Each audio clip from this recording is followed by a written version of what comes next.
Hi, and welcome to APDA's Diversity in Parkinson Disease Research Roundtable. I'm Leslie Chambers, President and CEO of the American Parkinson Disease Association, or APDA for short. For those of you who may not be familiar with us, APDA is a national nonprofit health organization and network dedicated to fighting Parkinson's disease. We work tirelessly to help the approximately 1 million individuals living in the United States with a diagnosis of PD. Founded in 1961, APDA has raised and invested more than $252 million to provide outstanding patient services and educational programs, elevate public awareness about the disease, and support research designed to unlocking the mysteries of PD, ultimately to put an end to this disease. In 2019, we introduced a grant opportunity entitled the Diversity in Parkinson's Disease Research Grant. And today we are proud to highlight the results of our awardees' outstanding accomplishments. Thank you so much for joining us today, and a special welcome to all of our presenters. I would now like to turn the mic over to Dr. Rebecca Gilbert, our Chief Mission Officer, who will give an introduction to our program tonight. Thank you so much, Leslie, and thank you very much to our audience for joining us today. Now, before we get started, I have a housekeeping announcement that I need to share with you. For those seeking CME credit for this course, please make sure that you access the program through the link that was emailed to you and not directly from YouTube, so we have a record of your attendance. The Federation of State Medical Boards designates this live activity for a maximum of 1.5 AMA PRA Category 1 credits. Physicians should claim only the credit commensurate with the extent of their participation in the activity. To receive credit for this activity and to receive your CME certificate, you must attend the activity for which the CME credits are awarded, the researcher presentations in its entirety, and complete the evaluation that will be sent to you immediately after the webinar. The evaluation will be open only until November 4th. And so please, upon receipt of your evaluation, please complete it, and you will be emailed a certificate of completion. And now for our program. As we know, as a community of Parkinson's disease researchers and clinicians, primarily, Parkinson's disease affects people of all ethnicities, ancestries, and geographies. And yet for many years, research efforts have not sufficiently reflected that heterogeneity or sought to explore how PD is expressed in various populations. The research that was done was disheartening, demonstrating that people with PD from historically marginalized communities were experiencing delayed diagnosis, more severe symptoms, inadequate treatment, and worse clinical outcomes. So here are some examples of the challenges that were identified. There was research done, but we found that there were inequities in how care was being delivered. So for example, Latino people with Parkinson's were 40% less likely, and Black people with Parkinson's were 30% less likely to even see an outpatient neurologist for their Parkinson's as compared to whites. And this was reflected in other neurologic conditions in addition to Parkinson's disease.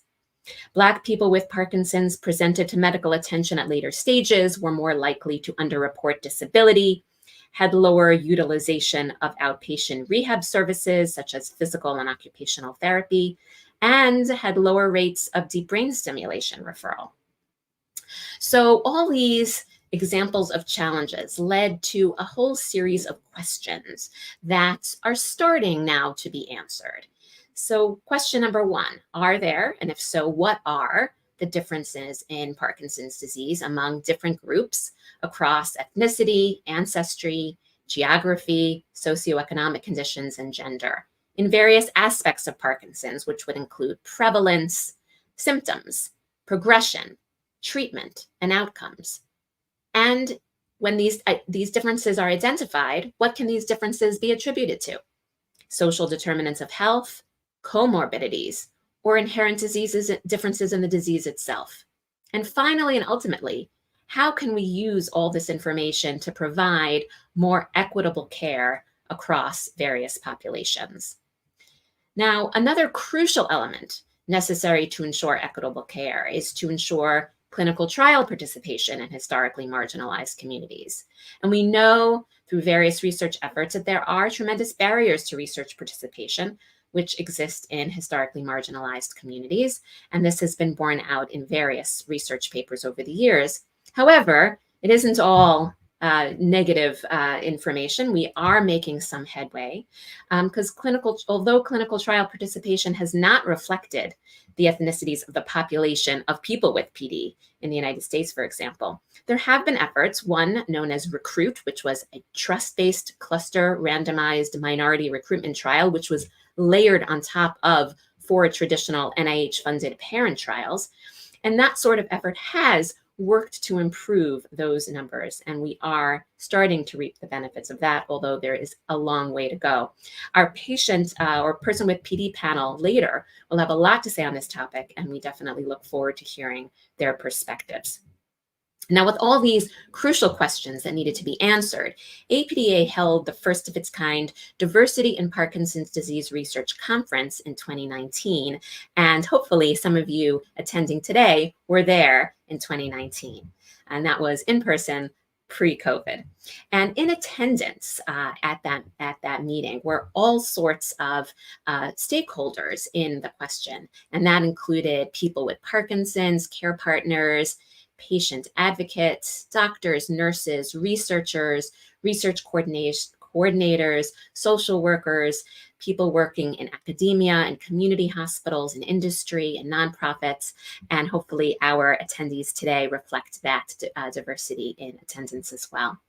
And the conference consisted of lectures, moderated discussion, and a patient panel as well. And out of the conference led to the establishment of this APDA Diversity in Parkinson's Disease Research Grant, which is a 1-year grant that APDA funds to study health inequities and or differences among understudied Parkinson's communities. And that is broadly defined across the spectrum of ethnicity, ancestry, geography, socioeconomic conditions, and gender. And as already mentioned, current research has established that diagnosis among Parkinson's disease may be delayed in certain understudied communities. Some understudied communities are less likely to receive quality Parkinson's care. Clinical trial enrollment needs bolstering in understudied communities. And the differences in clinical features, response to treatment, comorbidities, prevalence, natural history may vary among understudied populations, and that has not been fully explored. And we asked for projects addressing one of these 4 issues. And over the past 4 years, we have awarded 6 of these unique grants. And these 6 recipients are here today to present their research results to you. And we are very excited to give them this platform to share their findings with you. And these researchers are Dr. Chantel Branson, Paula Reyes, Dr. Jennifer Goldman, Dr. Erin Foster, with Dominique Woodhouse, Drs. Laura Prieto and Luis Columna, and Dr. Karen Hegland. And you will have a chance to hear from all of them today about their projects.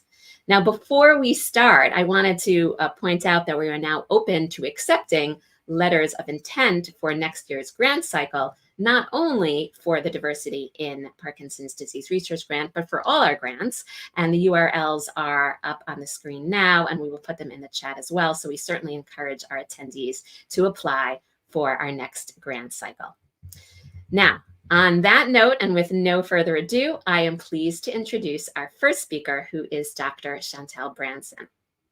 Dr. Branson was the first recipient of this award, so she fittingly will be our first speaker tonight. Dr. Branson is an associate professor of neurology in the Department of Internal Medicine at Morehouse School of Medicine in Atlanta, Georgia. Her research interests include understanding and improving health disparities among African Americans with Parkinson's disease. Dr. Branson is a medical graduate of BU, Boston University in Boston, Massachusetts, and she completed her residency training in neurology and subspecialty training in both movement disorders and sleep medicine at BU. Thank you so much, Dr. Branson, for being here, and the floor is yours. Thank you.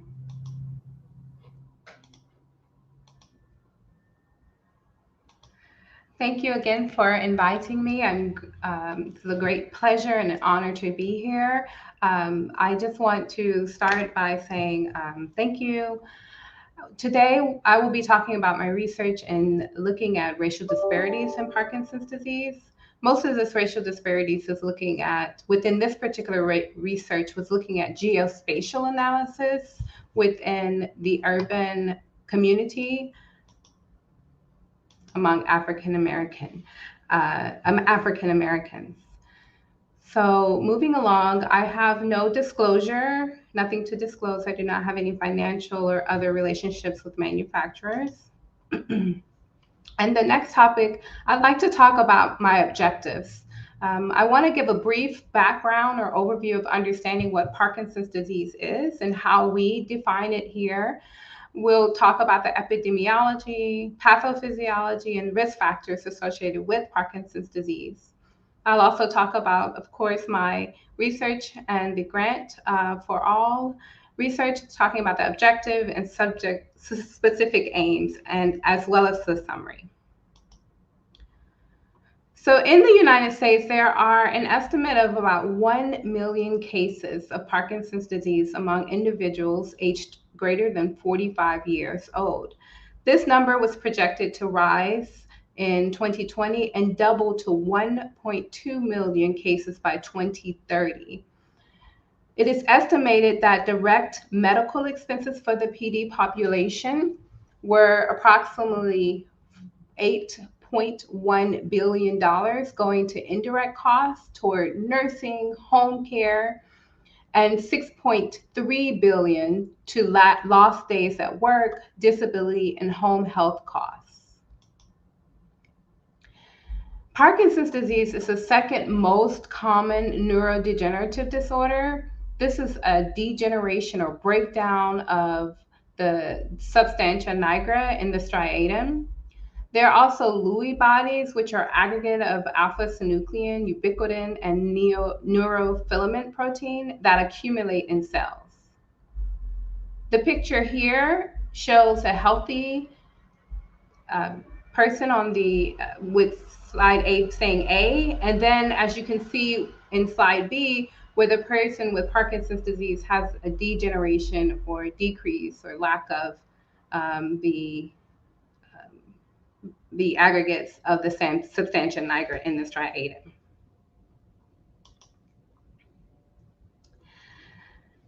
Now I want to talk a little bit more about the risk factors associated with Parkinson's disease. This begins with looking at various age. If a person has symptoms or features of Parkinson's disease younger than 40, or sometimes they can have juvenile findings, even less younger than that. There could be risk factors related to genetics. But most of the time, people who are older are diagnosed with Parkinson's disease, and the mean age is usually 60 years old. And women are usually more likely to have Parkinson's than men. There, again, the genetic component or percentage is about 10 to 15%. There are other factors such as environmental factors. We know about some of them being heavy metals and manganese. The next slide, moving along, I want to talk about Parkinson's disease as the diagnosis. So this is a clinical diagnosis. There's no testing that we have of yet to really determine when a person has Parkinson's disease, meaning you'd have to go to see a physician or a provider to be diagnosed with Parkinson's disease. And what we look for are features, clinical features such as bradykinesia. Bradykinesia is really just decreased features or lack of movement. Facial features, maybe some people you may hear say masked faces, and maybe one other additional feature, such as rigidity or stiffness, postural instability. And many of this we want to rule out other possible findings, because there can be things that are mimickers of Parkinson's disease that actually isn't Parkinson's. As we move along, the big controversy here is that in general, it can be very challenging to diagnose people with Parkinson's disease, especially early onset, because of the need for examinations to determine the diagnoses. So it's a clinical diagnosis, meaning that you need someone to look for certain features and signs of Parkinson's disease. Some of these features and signs may not occur initially. There may be a delay, or they may not have some of the typical findings, such as a tremor, that most people or physicians or providers are aware of. So some of those things can already be a hindrance. And then when you add on various different barriers, and race being one of them, we already know that people of European descent have a higher incidence and prevalence of Parkinson's disease compared to African Americans. But African Americans experience later diagnoses and poor outcomes. We already know that there are differences in the diagnosis that are not related to socioeconomic status, attitudes, comorbidities, or first-time visits with a neurologist. And therefore, we're trying to figure out what other factors could contribute to this, in addition to the biases that we already are aware of. And the question we wanted to ask was, are there environmental factors that may impact Parkinson's disease in the African American community? And the objective was to identify the geographic distribution of Parkinson's disease in the metropolitan area. So again, how do we evaluate the environmental factors? That can be a bit challenging, and trying to figure out what environmental factors among African Americans may impact the diagnoses. So first, we started with establishing a database within the Metro Atlanta area. And we used geospatial analysis with the help of our colleagues in Boston University. And we looked at the almost like a heat map to determine what areas or pockets had a higher prevalence or number of people with Parkinson's disease within that region. And to do that, we reviewed ICD-10 codes for people with Parkinson's disease from 2014 to 2019. They were de-identified and analyzed through REDCap. We extracted any healthcare records and linked this to the geospatial data to identify these environmental, mainly the areas, not the factors just yet. We had to identify the location. And the PD database was expanded by geocoding and linking census tract data.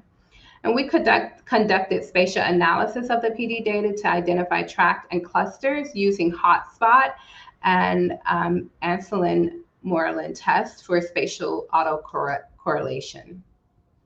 And what we found was the review of the demographics, beginning with their age. Mean age was about 70 years old. We had a good representation of Black, which is 57.7%. Now Hispanic white was 30.1%.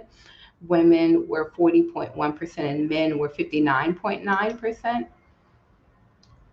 And moving along, we have the crude rate of Parkinson's disease, which is the percentage of Black or African Americans and the percent of residents below poverty by census tract for Georgia. So we saw that there was a large percentage of people with Parkinson's disease within the Metro Atlanta area, within their 4 areas, so two main counties. And this area showed that the hotspot or the areas with Parkinson's disease, they're among Blacks or African Americans who are below the poverty line level. And as you can see here, we found a significant association among low-income regions within the metropolitan areas and Parkinson's disease. And as the percentage of African Americans increase within the census tract, there is an increased odds of Parkinson's disease. So in summary, we know that Parkinson's disease is diagnosed based on a clinical finding and features, and that there can be challenges with with diagnoses in general, starting with early diagnoses with people with Parkinson's disease. But when you add race and other factors and features, we may notice that there's a delay in the diagnosis, not just due to clinical needs, which we are already aware of, as well as appropriateness of care, discrimination, biases. But then we wanted to note that maybe there was an additional factor that we have not really looked at, and that might be environmental.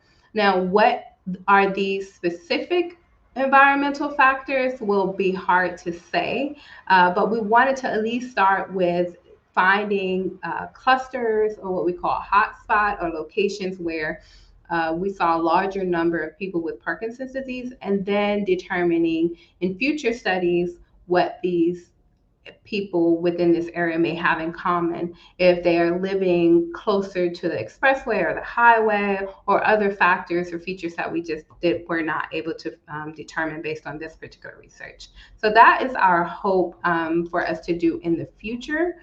And thank you again for allowing me to speak about this important topic. Thank you very much, Dr. Branson.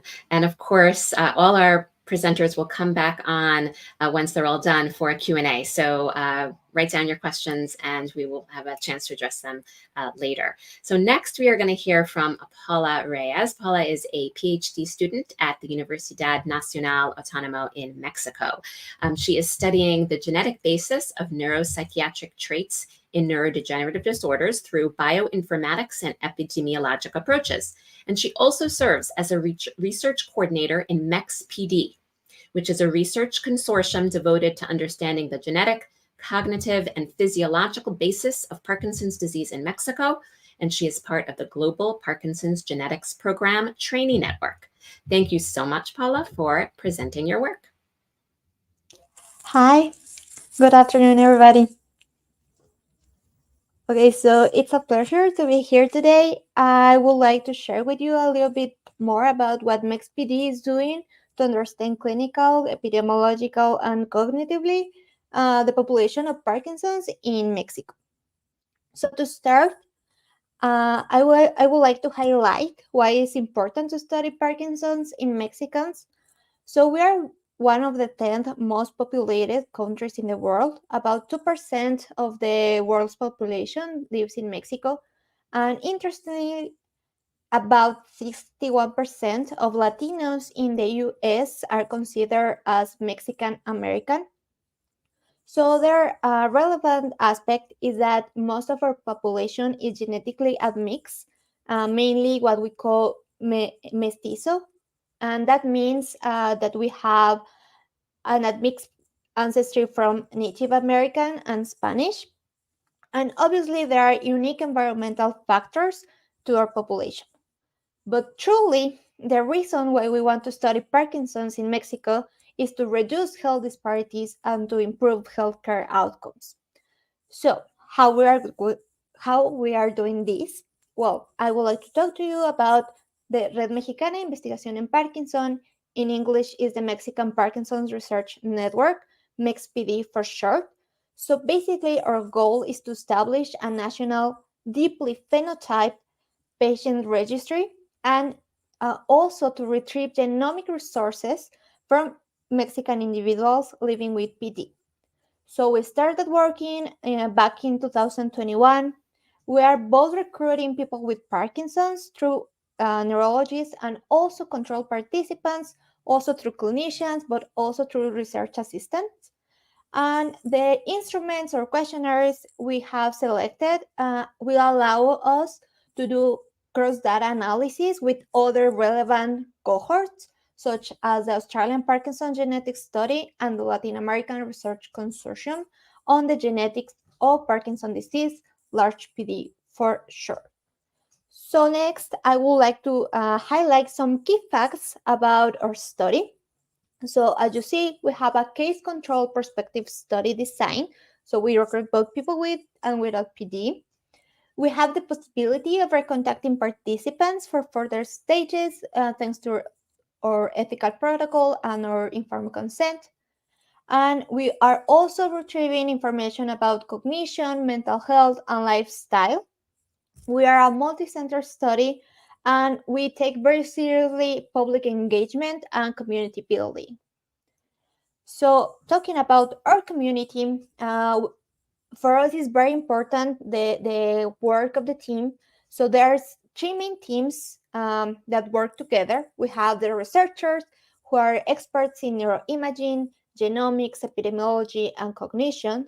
Obviously, very importantly, we have our clinician team formed by neurologists and movement disorder specialists from both private and public institutions. And we also have research assistants who are undergraduate and graduate students from different fields. Moving on, I would like to share with you how we are recruiting and assessing our participants. So obviously we start with an interview where we explain everything about the project, following by informed consent, clinical assessment, filling out those questionnaires I talked to you a little bit earlier. We collect a sample to take DNA, we do a vocal swab, and we invite participants to participate in further stages of the study. Moving along, as I told you, community building is very important for us. So we are very worried to have presence in social media.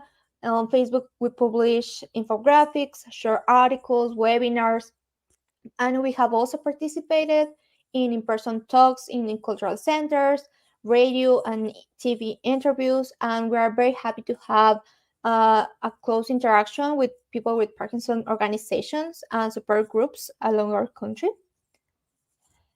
But also today, I would like to share with you a little bit about our progress so far. So here I summarize some of our key progress as June 2023. And as you can see, so far we have a good coverage of our very big country. At least 60% of the national territory has at least one registry.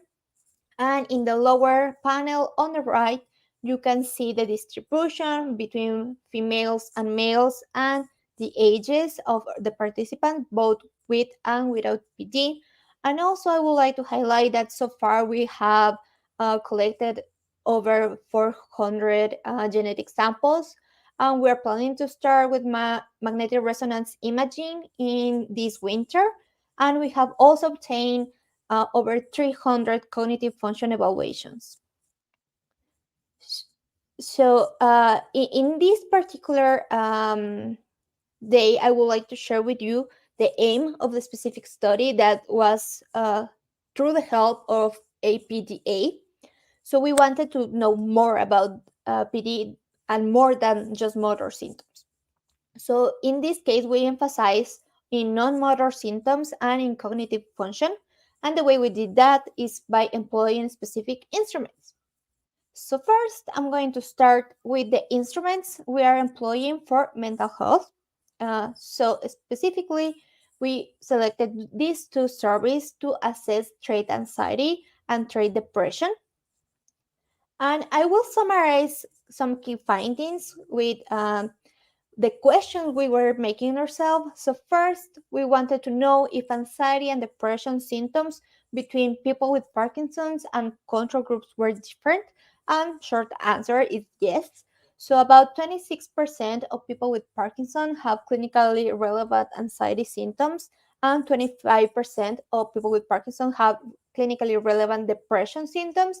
And in both cases, patients tend to have more severe symptoms as well. So another couple questions we were making ourselves is, what are anxiety and depression correlated with in people with Parkinson? And answer is sex, mild cognitive impairment, and with each other.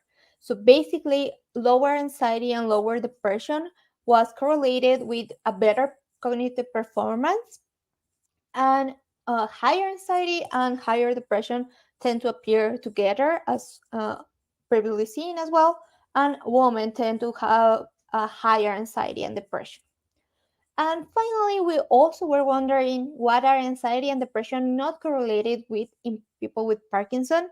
And interestingly, for us, it was 8 years with PD and disease stage. So it really didn't matter if you were younger or older or have been recently diagnosed or have had PD for long. It really didn't affect anxiety and depression scores. So moving along, with cognitive function, we employed 3 batteries to assess different cognitive domains, and we employ different tasks that you can see on your screens. And I would like to share with you some of our key results. So we wanted to know how many people with Parkinson had mild cognitive impairment, and it was a very high percentage of 68%, contrasting to 34% of control participants. And we also wanted to know which cognitive domains were mainly affected in people with Parkinson's. And in our case, it was verbal ability, reasoning, and memory, both episodic and working memory. So, just to summarize a little bit, I would like to address some of the challenges and opportunities in our study. So, what we're doing well is that we're doing decentralization. Historically, most of Parkinson's research in Mexico has been done in the center of the country. So, we are doing that well. We have a transdisciplinary team, and we are doing well in capacity building. And as I told you, we take very seriously social approach and community building. What we need to do better, obviously, you see in this map that there's still empty spots. So there's still representation missing in our country. And one of the challenges in this is that in our country, there is lack of enough movement disorder specialists. So a lot of patients don't get access, and thus it's hard for us to also recruit them.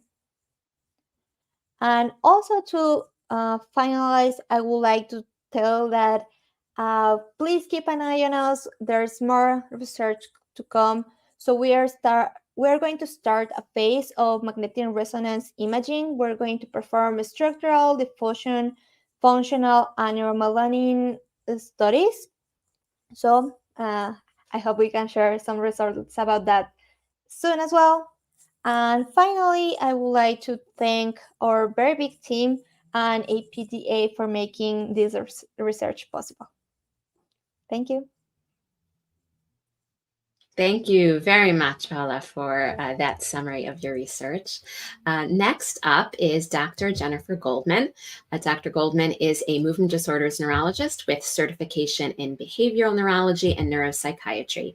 Dr. Goldman is an internationally recognized clinician, researcher, and educator who has focused her career on the non-motor and neuropsychiatric aspects of Parkinson's disease. She graduated from Princeton University, received her MD from Northwestern, completed her neurology residency at Washington University in St. Louis, her movement disorder fellowship, and master's in clinical research at Rush University. Dr. Goldman previously served as the first ever section chief for PD and movement disorders at Shirley Ryan Ability Lab and as professor of Northwestern University and Rush University in Chicago, Illinois. Dr. Goldman, thank you so much for joining us. Thank you, Rebecca and the APDA. I'm delighted to be here today to talk about the utilization of rehabilitation services across diverse populations. To begin, I'd like to acknowledge the APDA for their funding for this grant. This grant was held while I was at Shirley Ryan Ability Lab and Northwestern University. And of course, with much research and care, I'd like to acknowledge my colleagues and team who helped with this research because, as we all know, it takes a village. We already heard a little bit about Parkinson's disease and its frequency and its impact, including both motor and important non-motor symptoms that can affect quality of life, day-to-day functioning, and outcomes. And for this project, I'd like to focus specifically on rehabilitation therapies. Many treatments include medications and surgery for appropriate candidates and a growing interest in the role of exercise, but today the focus will be on rehabilitation therapies and their ability to positively impact symptoms, day-to-day function, and quality of life. They can help with motor and non-motor symptoms and reduce Parkinson's-related complications such as falls, fractures, aspiration pneumonia, and others, which are incredibly important for affecting people's quality of life and their medical health. Most commonly, when we think about rehabilitation therapies, people may be aware of physical therapy, where physical therapists may work on motor function, exercise, and much, much more. But also occupational therapy, where occupational therapists will work on day-to-day functioning, everyday tasks, hobbies, work, driving, cognition, upper extremity function, as well as many more other items. And speech-language pathology, where speech-language pathologists will work on speech production, volume, expression and comprehension, cognition, swallowing, and again, so much more. These therapies can be delivered as an individual or single discipline, or in a multidisciplinary care team setting, which may be as an outpatient or in an inpatient hospital rehabilitation setting. Moving on to talk about rehabilitation in Parkinson's being underutilized and under-recognized. So there are clinical practice guidelines that recommend rehabilitation therapies, but their overall utilization is quite low, strikingly recognizing how important and beneficial it can be for people with Parkinson's. In addition, the provision of care of rehabilitation therapies is incredibly variable throughout the settings, disciplines, how it's delivered across the country as well as globally. In the US and in other countries, referrals and utilization rates are generally low, and there's data to support this low uptake. One study from looking at Medicare data, looking at 174,000 Medicare beneficiaries in the United States, found that only about 14% of people with Parkinson's have claims for physical therapy or occupational therapy or speech-language pathology. A recent international study that encompassed 4 countries and over 5,000 participants found that only about a third of people with Parkinson's were referred to rehabilitation services. And most commonly, this occurred when people were in the later stages of disease or in reaction to an event like a fall or advanced milestones. And most commonly, that referral was to physical therapy as a single discipline. Moving along to talk about disparities in Parkinson's and rehabilitation, data from the Medicare study that I just mentioned supports that there are differences across races and ethnicities.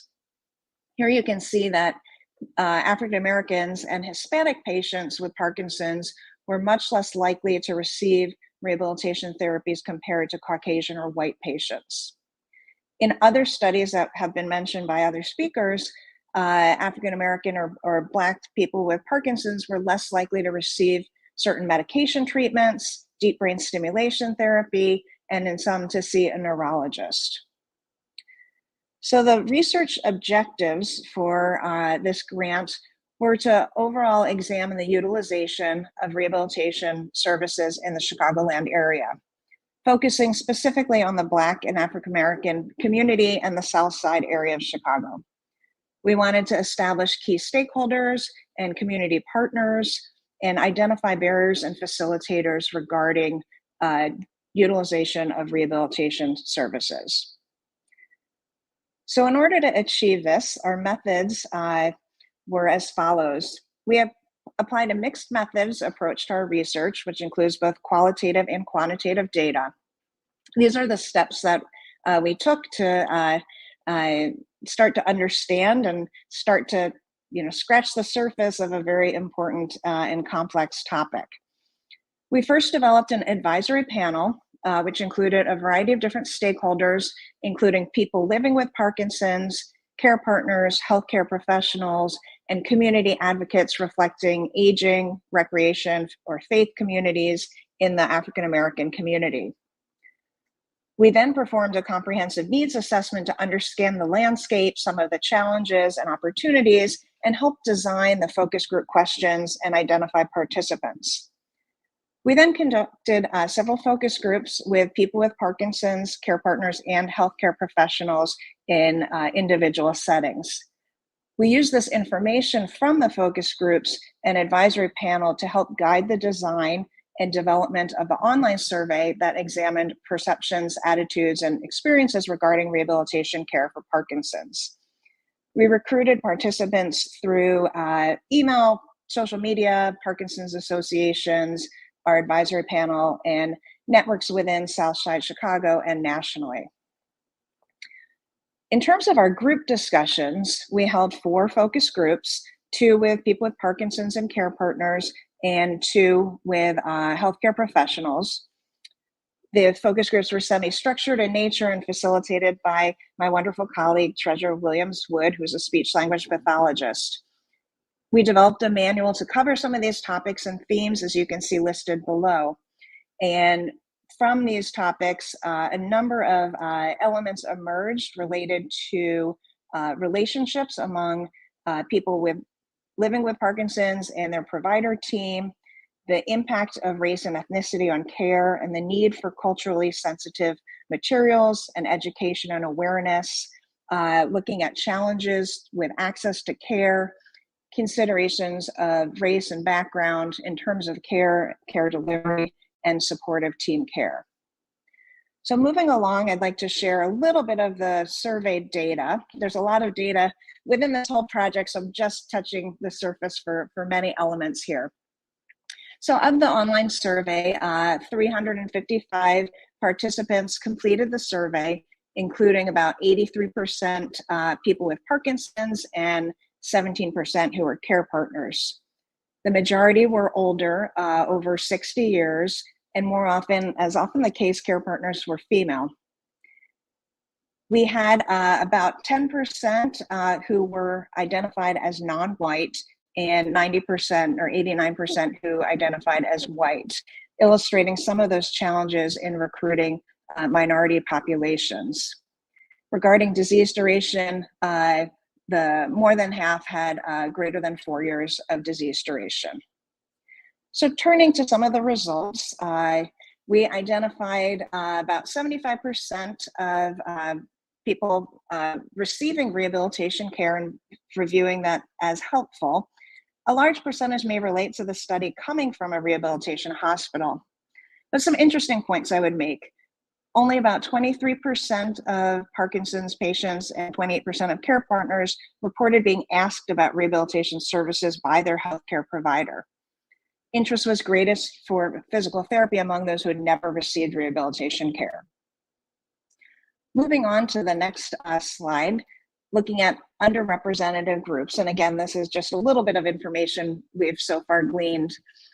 Non-white respondents did not differ statistically from white respondents in terms of their interest in type of rehabilitation care, but we looked at people's knowledge before their diagnosis of Parkinson's and after they've been diagnosed, how they viewed their perception of knowledge for rehabilitation care.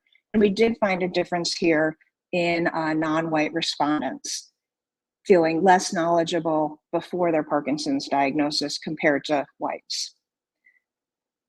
So our next, just to conclude with a few findings, that there's interest in rehabilitation care that's apparent in both people with Parkinson's and care partners, but predominantly still for physical therapy compared to other services. There's a need for increased dialogue for building relationships, trust, respect, and rapport, as well as community support and programs for rehabilitation and Parkinson's care, and that this should incorporate people's backgrounds and cultures. More information is still needed to better understand the experiences of underrepresented groups, including heterogeneity within these groups. So there are a number of opportunities for future directions, including continuing to work to increase participation and have greater discussion about rehabilitation care options by healthcare providers. It's important, one thing we found was to improve the ease of access to care and community support, and to continue on our mission to enhance awareness for culturally sensitive and team-based care. And in conclusion, I'd just like to thank the APD again, our colleagues, and to all the participants in research. Thank you. Thank you very much, Dr. Goldman. And we are moving right along to the presentation by Dominic Woodhouse and Dr. Erin Foster. Dominic Woodhouse is a certified occupational therapy assistant and the clinical research coordinator for Erin Foster's Cognitive and Occupational Performance Laboratory at Washington University in St. Louis.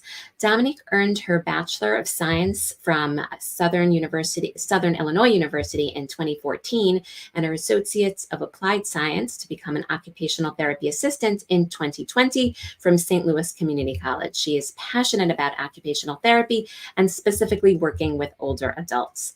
Dr. Erin Foster is an associate professor of occupational therapy, neurology, and psychiatry at Washington University School of Medicine in St. Louis, and is a rehabilitation researcher with special expertise in cognition, activity performance, and community participation among people with Parkinson's disease.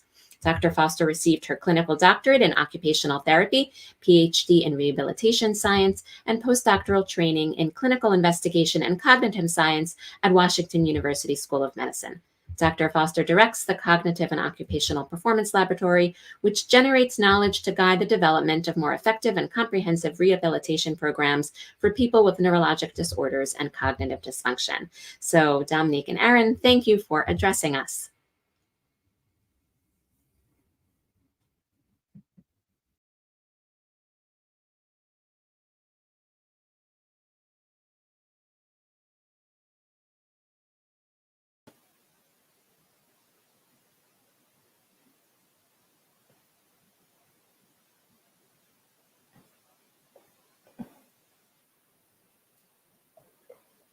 Hey, Erin, you're muted. Sorry. Okay, sorry about that. Thank you, Rebecca. I'll start again. Our project is still in progress, so we don't have our final results yet, but I'm going to share today about one initial aspect of our work called Community Engagement Studios. And I realized that I didn't include an acknowledgement slide, so I want to do that right off the bat so that I don't forget. Of course, we thank the APDA for their support in our project and just for their support of this field of work in general, and then my multidisciplinary team at WashU. Moving on, so, our prior speakers and Dr. Gilbert provided some pretty good background and intro to Parkinson's disease and the problem. So I'm just going to do this quickly in a nutshell. But we've heard that the vast majority of research in Parkinson's disease fails to include communities of color. And similarly, people of color have lower presence in PD specialty clinical care compared to white patients, including in neurology clinics, movement disorders centers, and rehabilitation services, as well as in community programs and services such as those offered by the APDA. In turn, this underrepresentation results in an incomplete understanding of the biological and clinical course of Parkinson's disease and considerable health inequities and health disparities. So, for example, we've heard how people of color with Parkinson's disease have poorer health outcomes, such as increased mortality, hip fractures, long-term care placement, dementia, disability, and disease severity. So our long-term goal is to reduce these health inequities and disparities and improve the understanding and treatment of Parkinson's disease by improving representation of people of color with PD in research, clinical care, and community services. So we need to increase representation before we can answer those questions that Dr. Gilbert posed at the beginning of her session. And so our APDA grant is really the first step in this process for us. In this grant, we're using a community engaged research approach, or CER. So CER aims to provide a voice and equal level of engagement for all end users of research, not only the scientists. It allows for collaboration between the community, patients, researchers, healthcare providers, policymakers, and other stakeholders so that all views are incorporated. One method in this approach is to involve the communities of interest as partners from the very beginning of the research process to identify their needs, priorities, and rules for engagement. And this really helps to ensure that historically marginalized communities are not further disenfranchised by the research.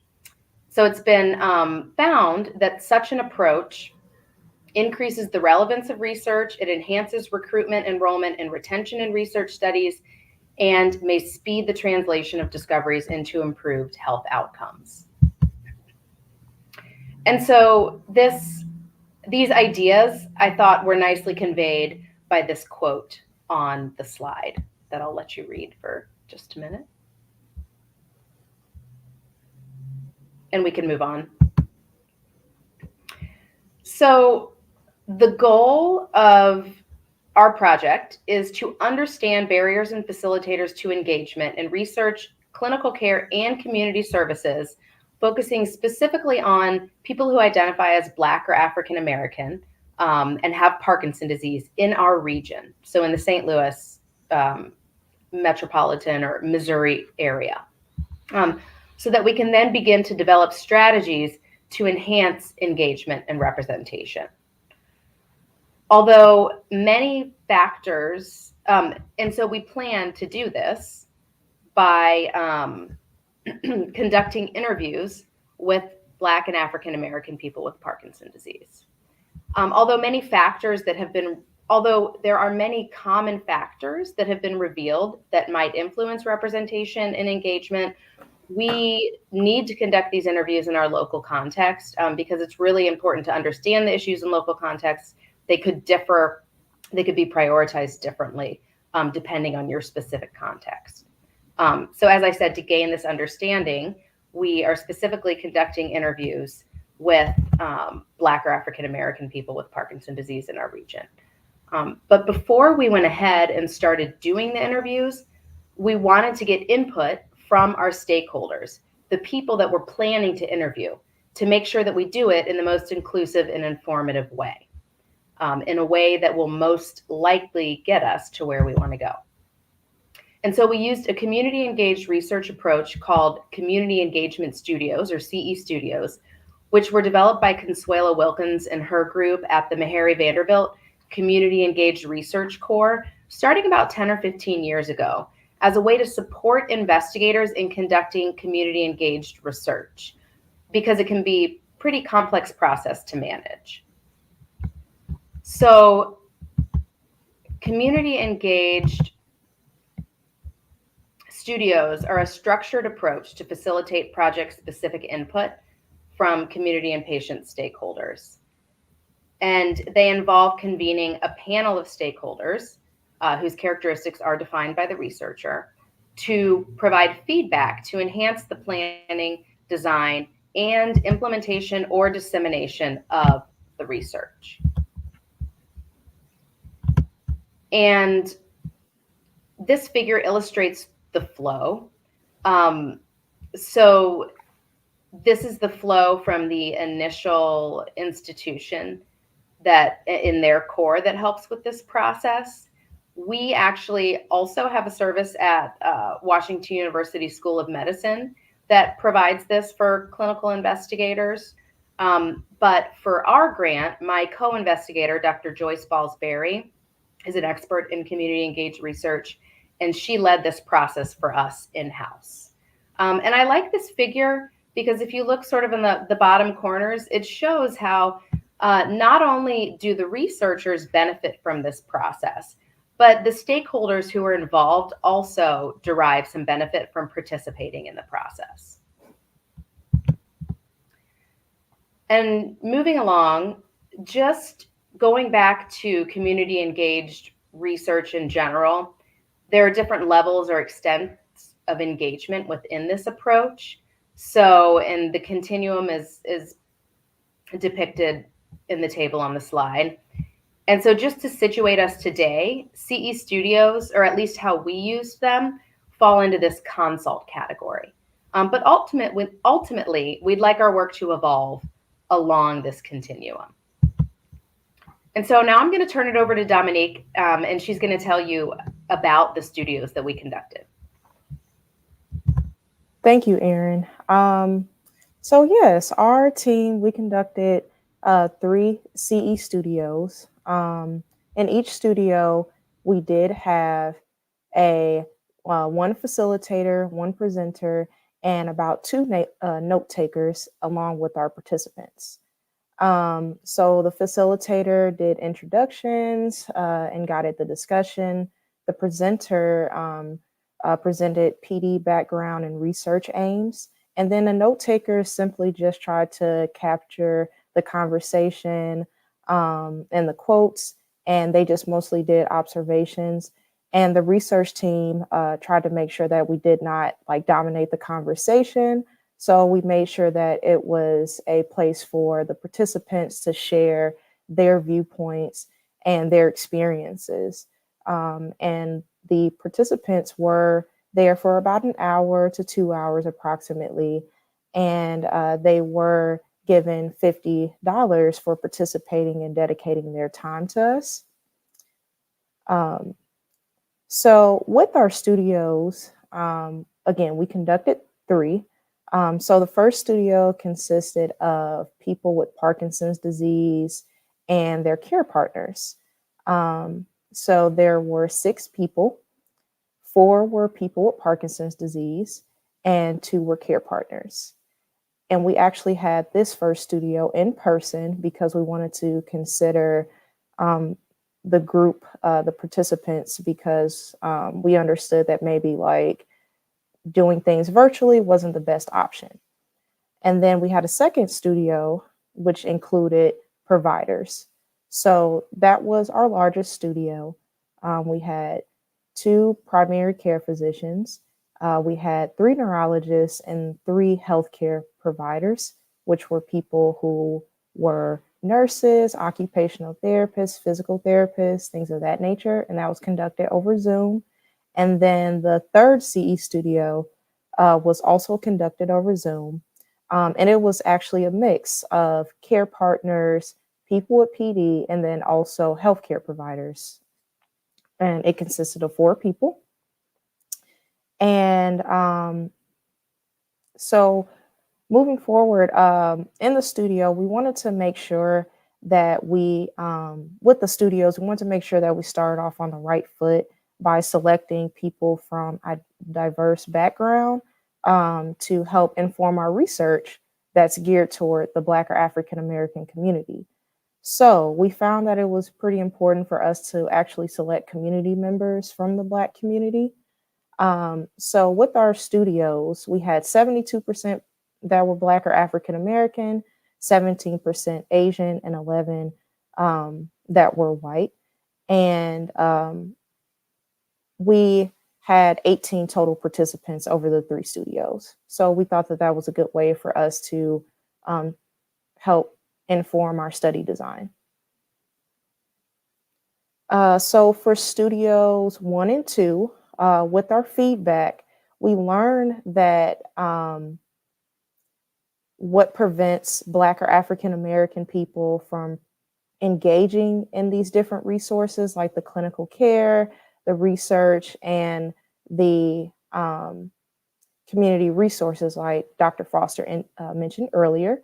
And then we also learned who we should connect with, what leaders and community members we should connect with in the African or Black American community to help bridge this gap between the medical community and the Black community in the St. Louis metro area. And then we also learned what questions we should include during our interview process to make sure that these questions were essentially good questions for the Black or African American community. So we captured a lot of great actual quotes from the interviews. I'm not interviews, sorry, the CE studio, sorry. And some of the quotes included, I'll let you guys read here a little bit, but some of the quotes included things like how Washington University is viewed in the St. Louis community, especially the Black people. People felt like or feel like WashU is disconnected from the community that it sits in. The CE studio participants also mentioned not wanting to be guinea pigs. So there is that history, that unfortunate history that Black or African American people have with the medical community and also with research. And then we also learned that Black people feel as if they have not been invited to the table to participate in research. And also this information about Parkinson's specifically is not even geared to the Black or African American community. So moving on, they also provided us with some facilitators, things that we can do as a medical community, as a research team to help find some sort of solutions. So we want to, they suggested that we try to move forward and build awareness about Parkinson's, something along the lines of developing a movement more like stroke and cancer and diabetes, because that information is actually provided to the community a lot more. And also they mention Black people being more involved in the entire research process, how important that is, again, so that the community feels like the research is not being done to them.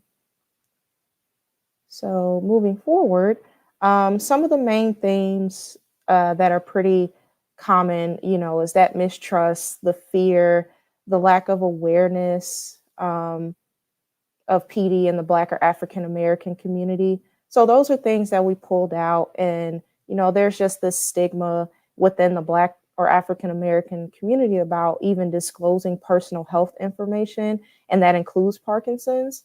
So those are some of the main themes that we pulled out from our CE studios that we conducted. And in the third studio was a little bit different. So the participants informed us about the study procedure, what questions should be included on the interview. So study procedure includes like ways we would recruit participants for the studies, for the interview study. And then again, they helped us develop the interview questions. And then also they commented on the recruitment materials and method. So these are the flyers that our team developed for the study. We originally had these 2 flyers, and we kind of reworked them a little bit more. And we wanted to show you, these were our final flyers that we developed for the study. And again, these flyers were developed with the help of our CE studio participants from the 3rd CE studio. So they wanted us to make sure that the flyers were welcoming, they were warm, they were inviting, the language was simple, and everything was straightforward. So we have the green flyer that's geared to people with Parkinson's disease and their care partners. And then we have the flyer that's more of the brown color included, and that's geared towards people who are healthcare providers for those who are Black or African American with Parkinson's. So yeah, those are our final products. And then here are our social media ads that we developed for our study. So these can be posted on Facebook, Instagram, Twitter, and so those are our final social media ads. And I'm going to hand it back over to Erin. Okay, I'll make sure I'm unmuted this time. So I'm just here to wrap it up. So just to conclude, CE Studios, we have found, really offer a valuable approach to understanding the perspectives of community members and informing culturally appropriate and inclusive research. They're relatively low maintenance and feasible to conduct. So because it's for research development or quality improvement, we didn't have to get an HRPO or do informed consent. They can inform all aspects of a research study, from design to execution to the materials and methods that you're using. And again, they allow you to get input, from your specific stakeholders. And as I mentioned, even if you get information that's common or known, these sorts of things can vary over local context. So it's really important to hear from your specific target audience or market or stakeholders. And it gives, and it can really help make sure that you're using culturally appropriate methods moving forward. So I just wanted to give you a quick sense of where we are right now. So now we're in the interview phase of the study. Over 4 months, we've recruited 21 people for interviews, most of whom are Black or African American people who we hadn't reached before for research. So we're identifying new people, and they're different from the studio participants, I should say. And really what we learned from the studios helped us to go out and be successful in recruiting for these interviews.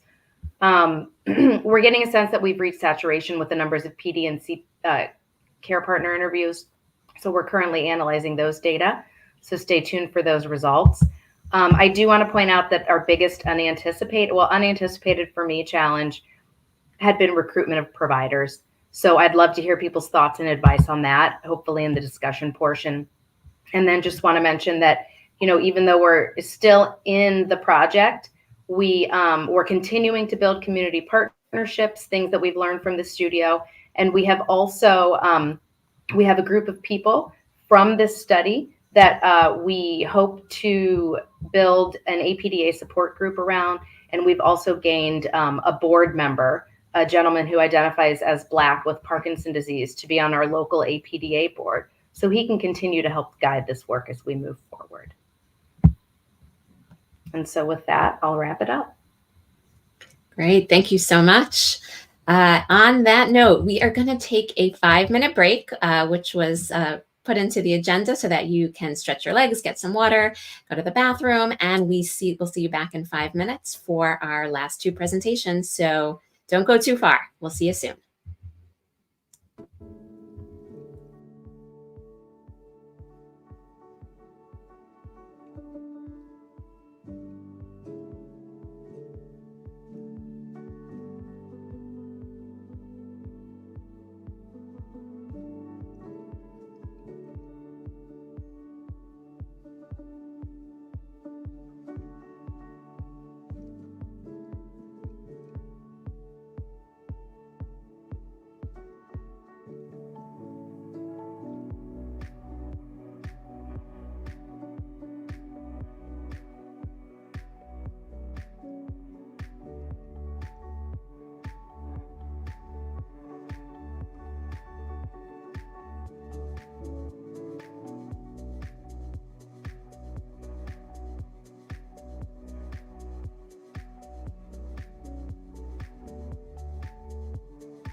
Thanks for joining us again. We will jump right back into our last two presentations before our Q&A. Now, these two grants have just started their funding year, so presentations will be focused on the outline of the project as opposed to results. So first up, Dr. Laura Prieto and Dr. Luis Columna are co-PIs on this newly funded project. Dr. Prieto is a primary care postdoctoral fellow at the Department of Family Medicine and Community Health at the University of Wisconsin-Madison, and she works with Dr. Kristen Pickett from the Sensory Motor Integration Lab. Dr. Prieto received her PhD in kinesiology with a concentration on motor control and behavior at the University of Wisconsin-Madison.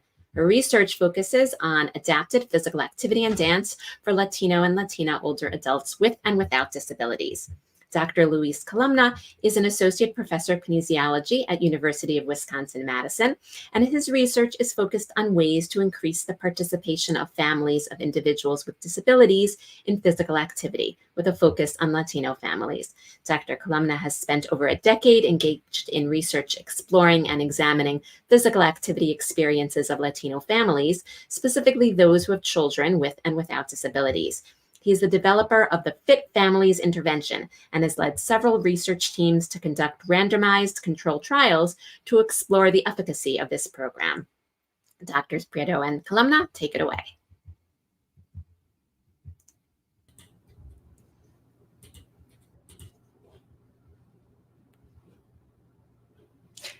Wonderful. Thank you so much, Dr. Gilbert, for that introduction.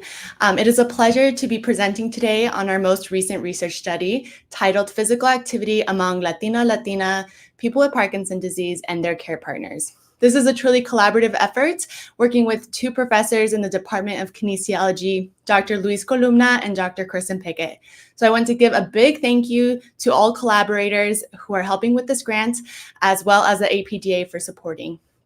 So with that, let's get started. First things first, I want to disclose the funding that I have received to support my salary as a postdoctoral fellow, as well as the funding we have received to implement this research study. Finally, I want to mention that I own no stocks or equity in any pharmaceutical company. Next, I'm going to define some terms that I will be using throughout the presentation today. First, I will be using the word PA or physical activity throughout the presentation to indicate any type of movement, including work, recreation, exercise, and sporting activities. Second, I will be using the word care partners to define any individual who is a family member and or friend who provide informal, unpaid care to the person with PD. And the term Latino, Latinas to describe individuals who identify as being a part of a Latin American or Spanish culture or origin living in the United States. This term is regardless of race and or English or Spanish proficiency. So with that, I am now going to talk about some background and our motivation to do this work. So I got working with the PD community as a dance educator and master's student, co-teaching a dance class with Hani Schwartzleiner for people with PD and their care partners. The picture on the slide depicts one of my favorite days, Scarf Day, where we would explore different movement possibilities using scarves. The class was a blast, and we would use different choreographies to opera, rock and roll, really whatever the participants wanted. We also conducted a research study for people with PD who attended these type of community-based classes with their care partners. And we found that people with PD were motivated to go to the class because it helped them manage their symptoms and also keep moving, while care partners felt it was a type of informal social support group. And the literature on PA for people with Parkinson's disease and their care partners confirm these overall positive outcomes from PA participation. However, when it comes to who was coming to the class, as well as the PA literature, we see a lack of representation of Latinos with PD and their care partners, similar to what we have seen from other presenters today. And this may be due to a lack of recruitment, but also perhaps not reporting the race and ethnicity of participants. So now I want to talk a little bit more about our background. So from the introduction from Dr. Gilbert, as well as other presenters, we know that Latinos with PD are less likely to be referred to clinical services. But then what happens when it comes to physical activity opportunities outside of these more formal services? Physical activity that is related to recreation, exercise, and or sports. are Latino Latinas with Parkinson's disease participating in dance programs, like the one depicted in this image of a person with Parkinson's disease and a dance instructor in New York? Do they have access to these types of physical activity opportunities? If they don't, what type of physical activity are they participating in, if any? And then all of these questions led us to our long-term research goal and purpose of our study. So our long-term research goal is to develop a physical activity intervention that involves and improves the health of Latino Latinas with Parkinson's disease and their care partners, so that they too can have equitable access to meaningful physical activity interventions that can help manage their symptoms and improve their quality of life. With guidance from Dr. Columna, as well as Dr. Pickett, we are using our knowledge about implementing interventions for underrepresented groups, specifically the Latino community. So moving on to the purpose of our study,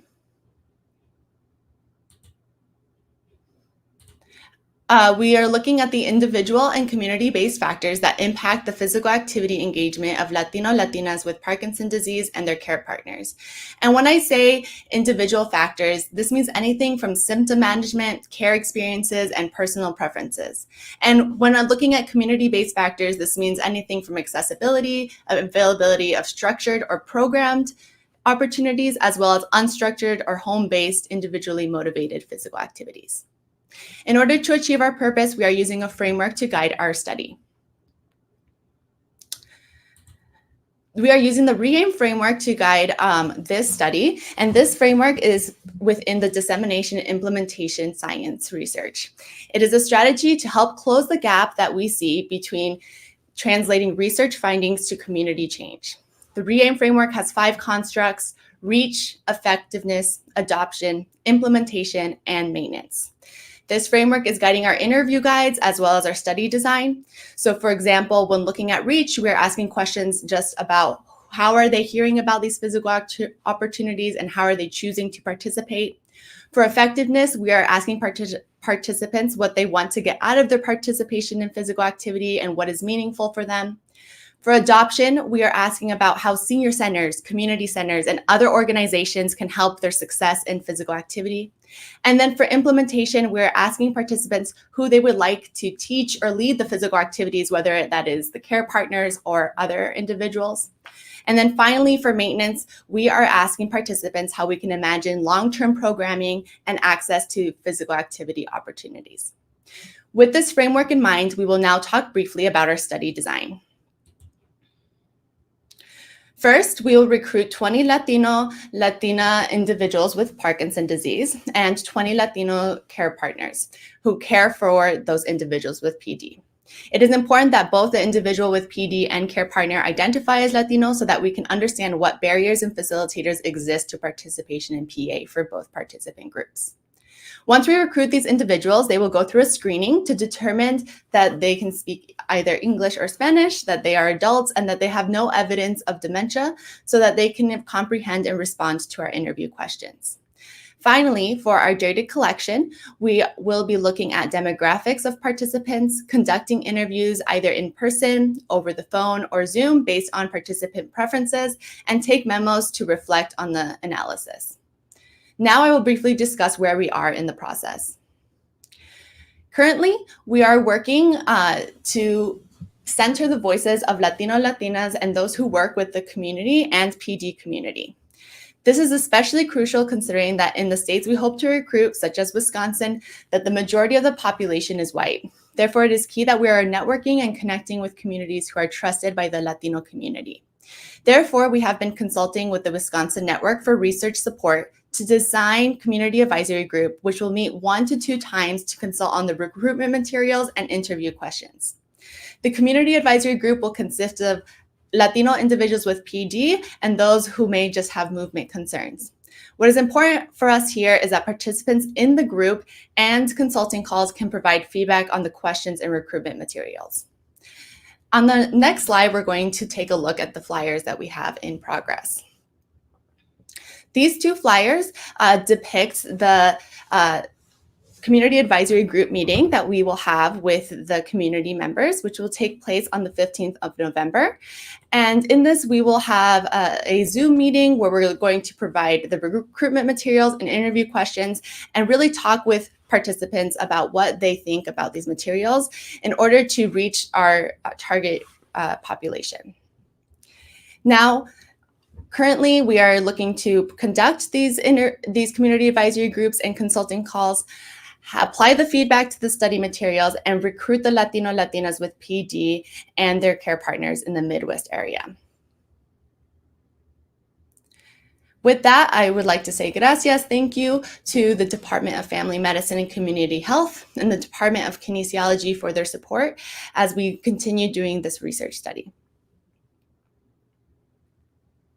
Fantastic. Thank you so much. And last but not least, I'd like to introduce Dr. Karen Hegland. She is Associate Professor in the Department of Speech, Language, and Hearing Sciences at the University of Florida, where she also serves as Associate Department Chair and Program Director of the Master's Program for Speech Language Pathology. Dr. Hegland received her PhD in 2006 from the University of Florida and completed postdoctoral training focused on respiratory physiology and respiratory somatosensation. She's the principal investigator of the Laboratory for the Study of Upper Airway Dysfunction at the University of Florida, and her current studies are focused on understanding the impact of DBS on upper airway functions in people with PD, and this led her to examine the disparities in the utilization of DBS among different patient groups. Dr. Hegland.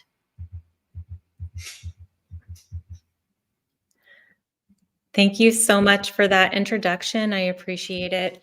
I'm really happy to be here today.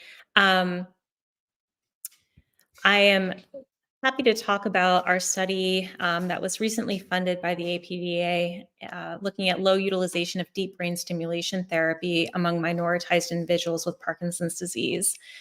I'd like to thank my co-investigators, Dr. Charles Ellis, who is an expert in health disparities, and Dr. Molly Jacobs, who is an expert in epidemiology and statistics, and a special acknowledgement to my doctoral student, Ms. Bryn Taylor, who was instrumental in conceptualizing this study. So what we know about deep brain stimulation in Parkinson's disease is that it's a neuromodulatory approach to treating many of the motor symptoms very effectively in PD. It's been approved for nearly 3 decades to treat tremor, and since 2002 to treat other motor characteristics of PD. In terms of its rate of implantation, there are approximately 12,000 implantations per year across different diagnoses, according to a recent analysis in 2019. When we look at data from our center, we've seen a continuous uptick in the rate of implantation since its FDA approval in 2002, from a rate of approximately 4 in 2002 to well over 100 as of 2018. However, when we look for our local data in terms of who's getting implanted, we can see that approximately 90% of those that are implanted are white, and that's in our local cohort. And a recent systematic analysis of large-scale DBS studies showed that 85 to 98% of participants were white as well.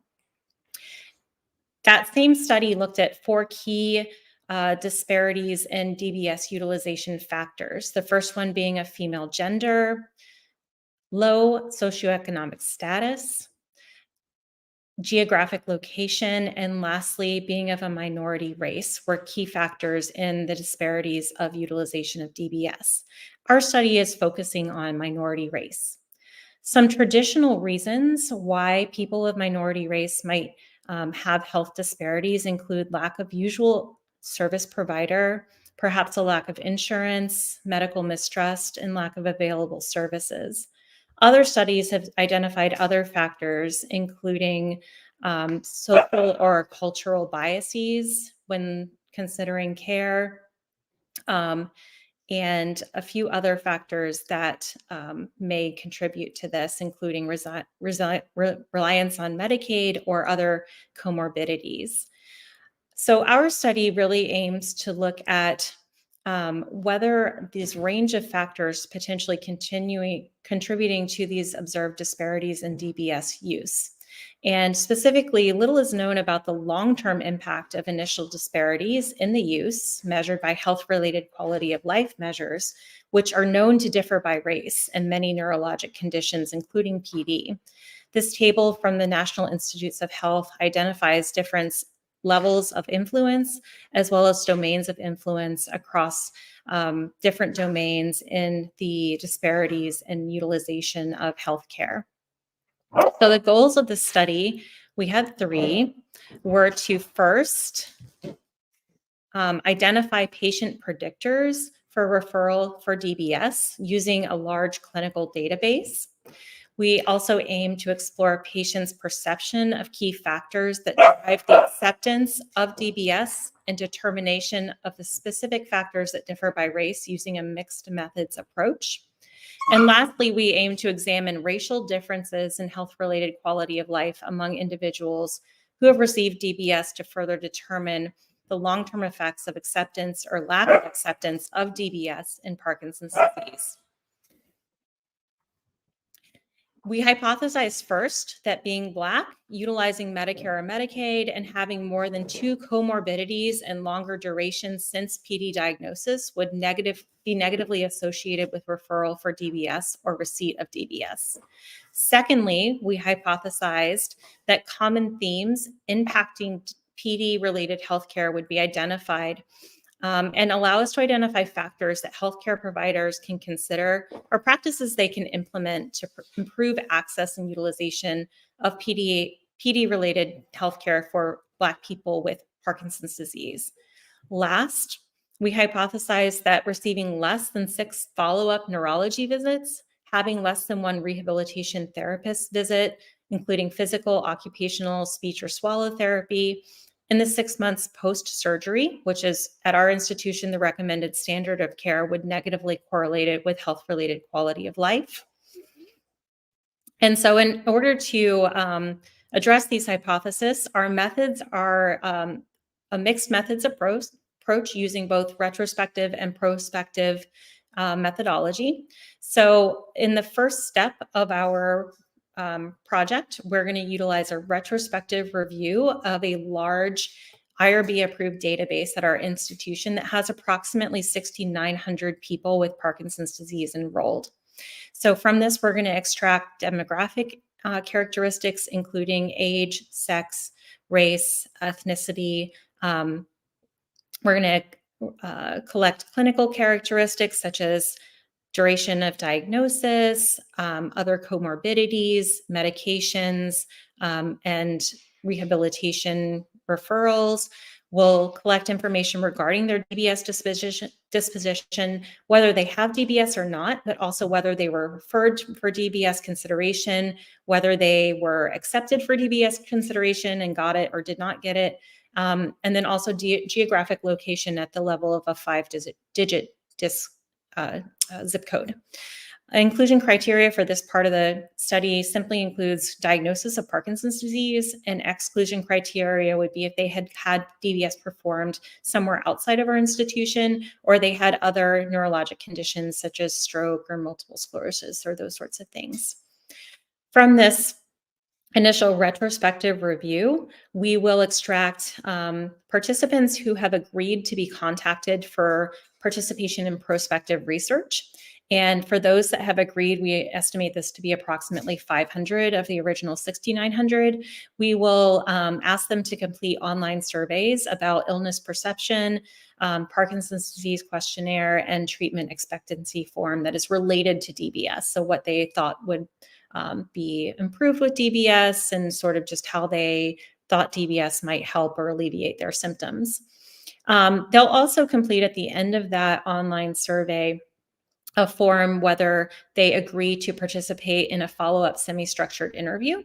For that leg of the project, we're aiming to enroll 40 individuals, and basically there's 4 groups. These are all non-Hispanic individuals that are either Black or white that have either received DBS or not received DBS. But all of those people will have been referred to DBS. So they either got it or did not get it, but all were referred for it. These interviews we anticipate will take between 30 and 60 minutes. They'll be completed via Zoom, and they'll include the following 5 questions. All right, so first we'll ask them about how they first heard about DBS surgery. Was it a primary care practitioner? Was it a general neurologist? Or was it when they were at our center with a fellowship trained movement disorders neurologist? Why did they choose or not choose to have surgery? So were they not approved by a multidisciplinary team, or were they approved and they chose not to do it? So what went into that decision-making process? If they were comfortable with their decision to receive or not receive it, and of course, why or why not. If they're still comfortable with that same decision, whether they are still comfortable, or if not, why not? And then whether they did or did not receive DBS, did their treatment choice meet their expectations? So did DBS meet their expectations? Did the decision not to have DBS meet their expectations? In terms of statistically analyzing the data, we will utilize the following. And again, Dr. Molly Jacobs is the statistician on the study, so she can provide a lot more information than I can on this. This is my very brief description of her extensive description of the analysis. So to address hypothesis 1, we'll utilize descriptive statistics and stratify participants by race, ethnicity, and sex. We'll use an analysis of variance for continuous variables, chi-squared for binary variables, and look at the likelihood of receiving DBS using an unconditional logistic regression. Hypothesis 2 will utilize a grounded theory approach to interviews. So this is the idea that you might not need a huge number of participants, but you reach sort of this idea of saturation in terms of the themes produced during the interviews to identify, basically to identify hypotheses or factors that you can then either test or implement in your practice. And then hypothesis 3 will use we will compute quality adjusted life factors. We'll look at natural language processing and machine learning approaches, and predicted covariates that can be tested in our general linear model for racial differences. So where are we now in this project? So far, we've received IRB approval, which is always a great first step. We have access approval for the large database to access all of those records. And we are training our research assistants to basically pull the data that we want from different locations, including the database and their electronic health records. And our next steps will be to implement that data extraction, survey distribution for the prospective patients. Then we'll conduct our semi-structured interviews, and hopefully beyond that, we'll be entrenched in our data analysis. So again, I'd like to thank my co-investigators. I'd like to thank the APDA for funding this important research, and thank you for your attention tonight.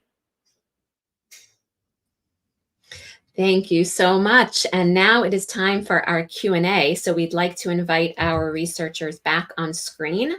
And it is now time for our audience to submit any questions that they may have in the comments section, and I will moderate the discussion. To begin with, we have had a question in our chat specifically about St. Louis. So I will ask Dr. Foster, are the flyers around St. Louis? How would a patient get involved in your study if they would like to? The flyers are around St. Louis, but we're still working on distributing them. So if somebody is interested, they should get in touch with me, and we'll send them a flyer and tell them more about the study. And we would also love people's help in distributing our flyers. Okay, fantastic. So we will try to figure out a way to get everyone's contact information to our registrants so that there can be some crosstalk afterwards if that meets everyone's approval. So question for Dr. Branson. So you mentioned that there are hotspots that you have identified in the Atlanta area.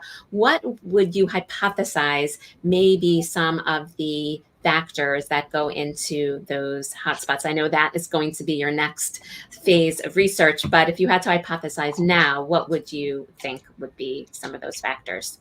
Yes, I think I briefly spoke about it during the presentation. So it could be that they're living near certain areas. So it could be CO2 emissions. Other factors can include having food deserts. So we have to really look to see if that environment include certain aspects that aren't there in other parts of the area. Okay, thank you very much. Paula, a question for you.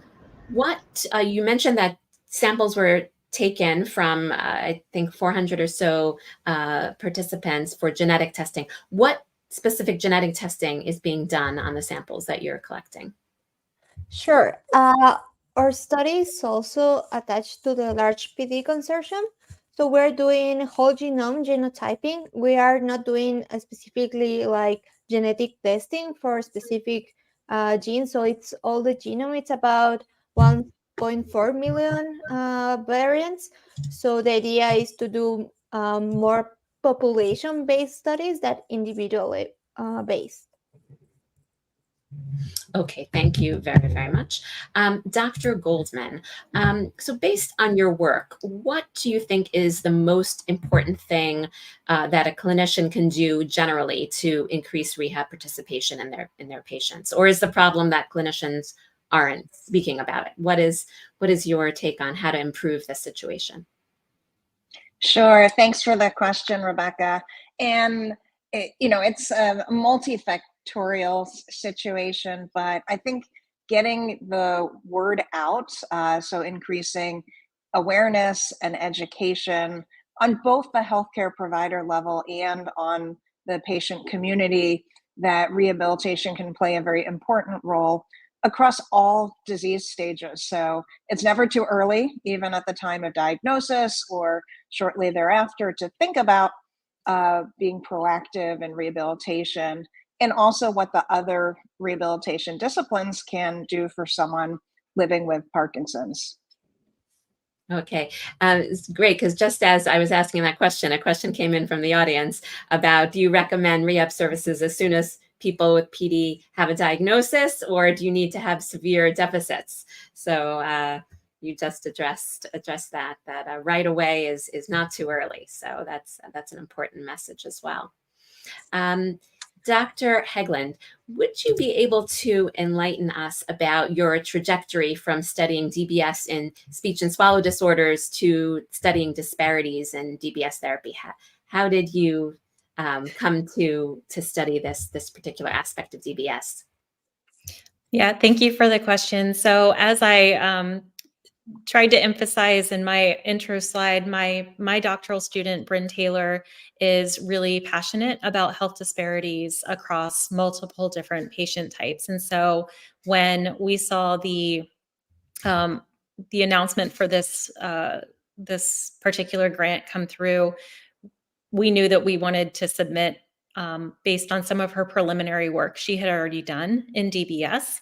So she had done a preliminary study where she looked retrospectively at DBS implantation rate amongst African American or Black individuals at our center for DBS. And we noticed that, in line with other studies that have been published, that we had a very low implantation rate relative to white individuals. And so I credit her fully with the motivation for that, and with my co-investigator, Dr. Charles Ellis, who has done a lot of health disparities work in stroke individuals in particular.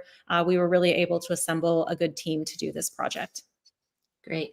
And when sort of at the beginning, we're at the beginning of your project, so it's hard to hypothesize, but do you think that what you're going to find is that it's a difference in clinical features that are bringing different people to DBS, or there is a distrust or a bias, or physicians aren't referring? Do you have any sense of what you're going to find?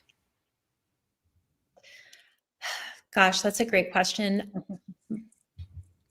I hypothesize right now that there may be a difference in referral base from community-based clinicians. So whether that's a PCP or a general neurologist, that perhaps there's a gap in referral rate there, but that is very, very preliminary at this point. We're just getting started. So, but in terms of other clinical features, what'll be really interesting there is when we start to dig into our multidisciplinary evaluations, which is our standard of practice for determining DBS candidacy here, whether there are differences there. So if perhaps Black or African American individuals, are not being approved for DBS even when they're referred for it, I don't know.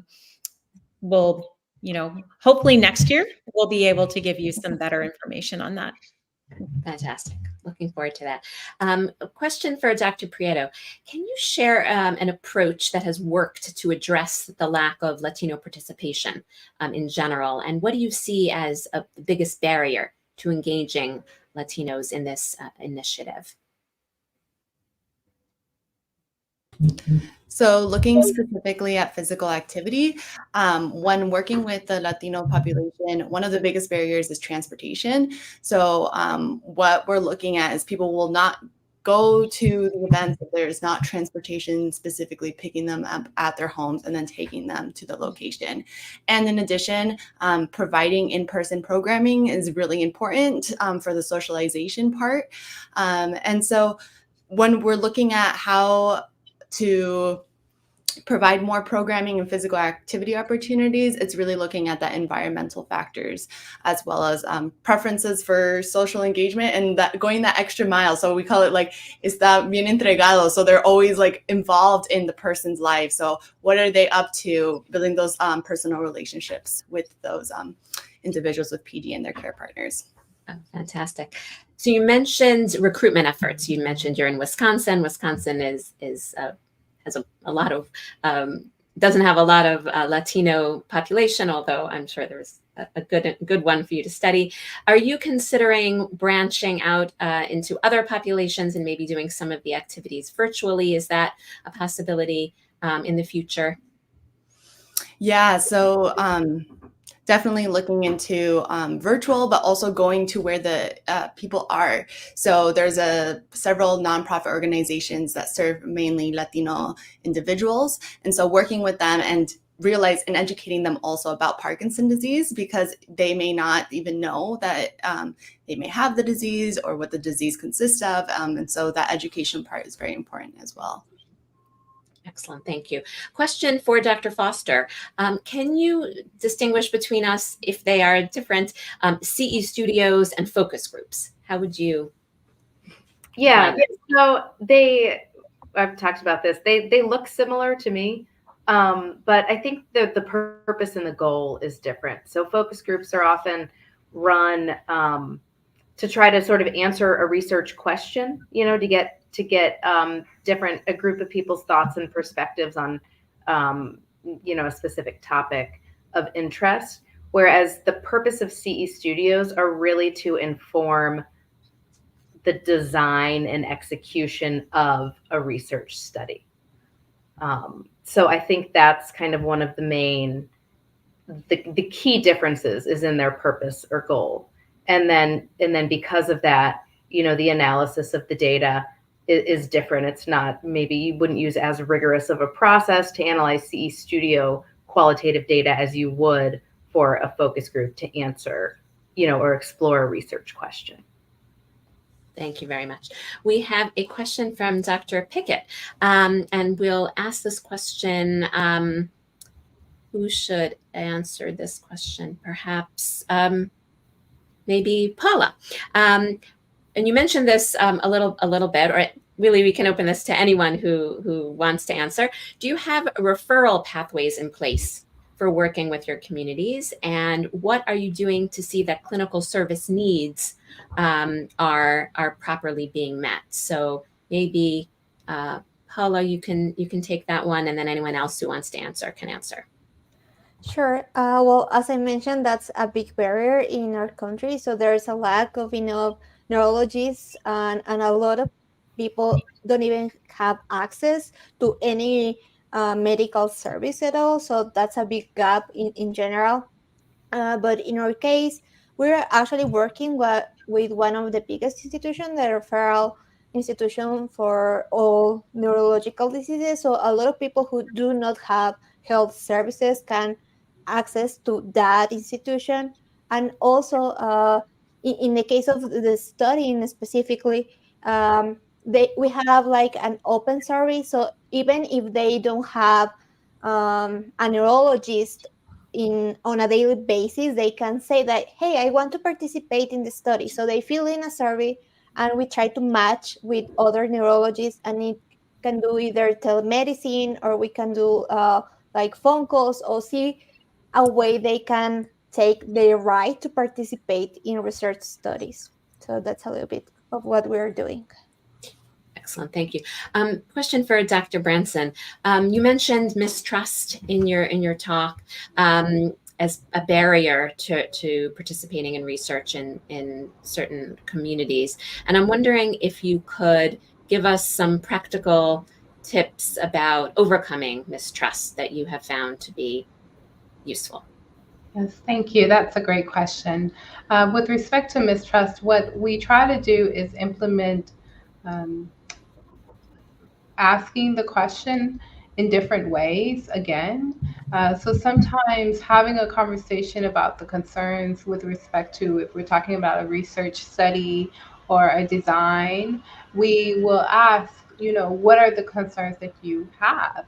And we try to develop a rapport, and we don't push, but I think it is good to come back after we've explained or discussed the design, the research study or question, and then say, well, with this understanding and clarification of what barriers are, not barriers, but what we have implemented and the things that are in place, the fact that, this is completely voluntary. You don't have to continue to participate if you don't want to.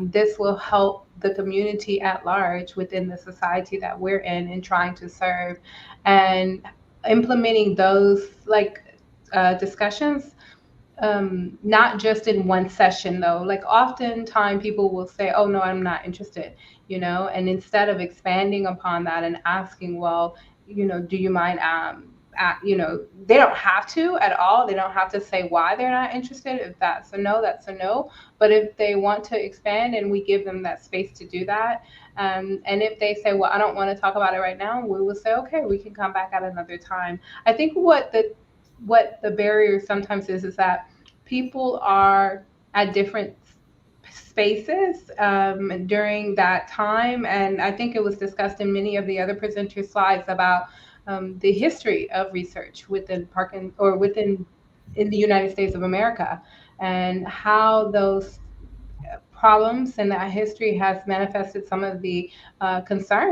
legitimate concerns that people bring about, and having that space and discussion to be able to ask that question and have a conversation about it. Okay, excellent. And so a follow-up question. In your experience as a movement disorder neurologist, do you find that there are cultural influences on these type of communications about research that are obvious, or is it really person by person? Yeah, I think it's a combination of both. The other thing I wanted to add in that discussion about bit of tidbits is diversifying or providing a more inclusive community within your team, within your cohort, within the research team that you've developed. I think is just essential to being able to have a conversation. People connect with one another based on their culture, where they came from, if they attended certain schools, and those things, just like with any irrespective of what the race is, that those things kind of bond them and they make them more excited to participate in the study. So I think that it is not just individual. I think there are certain cultural aspects of it that make it easier when you're having someone who looks like you asking you to assist and participate in the study. And also there are probably some individual components that can, I can't think of any at this point, which is why I'm thinking it's more of a cultural component than just an individual one, if that makes sense. Yeah. Very good, thank you. So we have a question, and this I'll give to Dr. Goldman. The recommendation for physical activity for people with Parkinson's, does that apply equally to all people with Parkinson's, or do you adapt that for different stages of Parkinson's?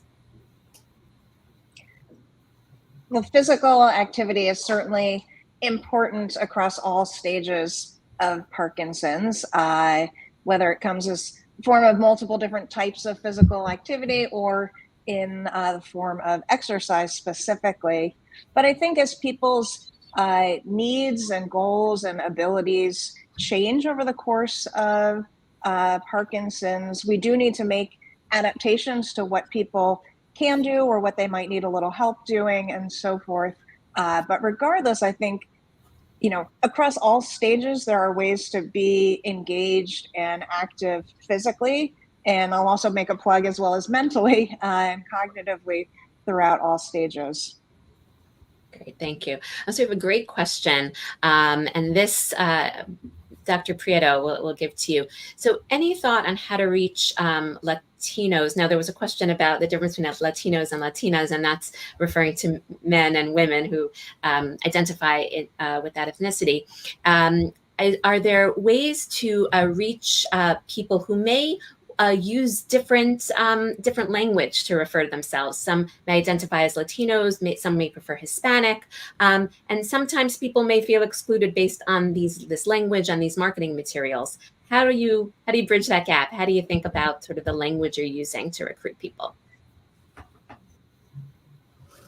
Yeah, this is something that we're still working on, especially when we think about what are people's preferences. And many times it's also the country of origin. So let's say it's Latin American countries or certain different cultures, or if they're born in the US versus foreign born, do they feel like that applies for them? But so when recruiting, we're really looking at what shared culture do we have? So similar to what Dr. Branson was saying around, all right, so when we talk about Latino, this is how we're defining it here. But if you yourself, how you identify, we're looking at individuals who have that Latin American and Spanish or culture or origin.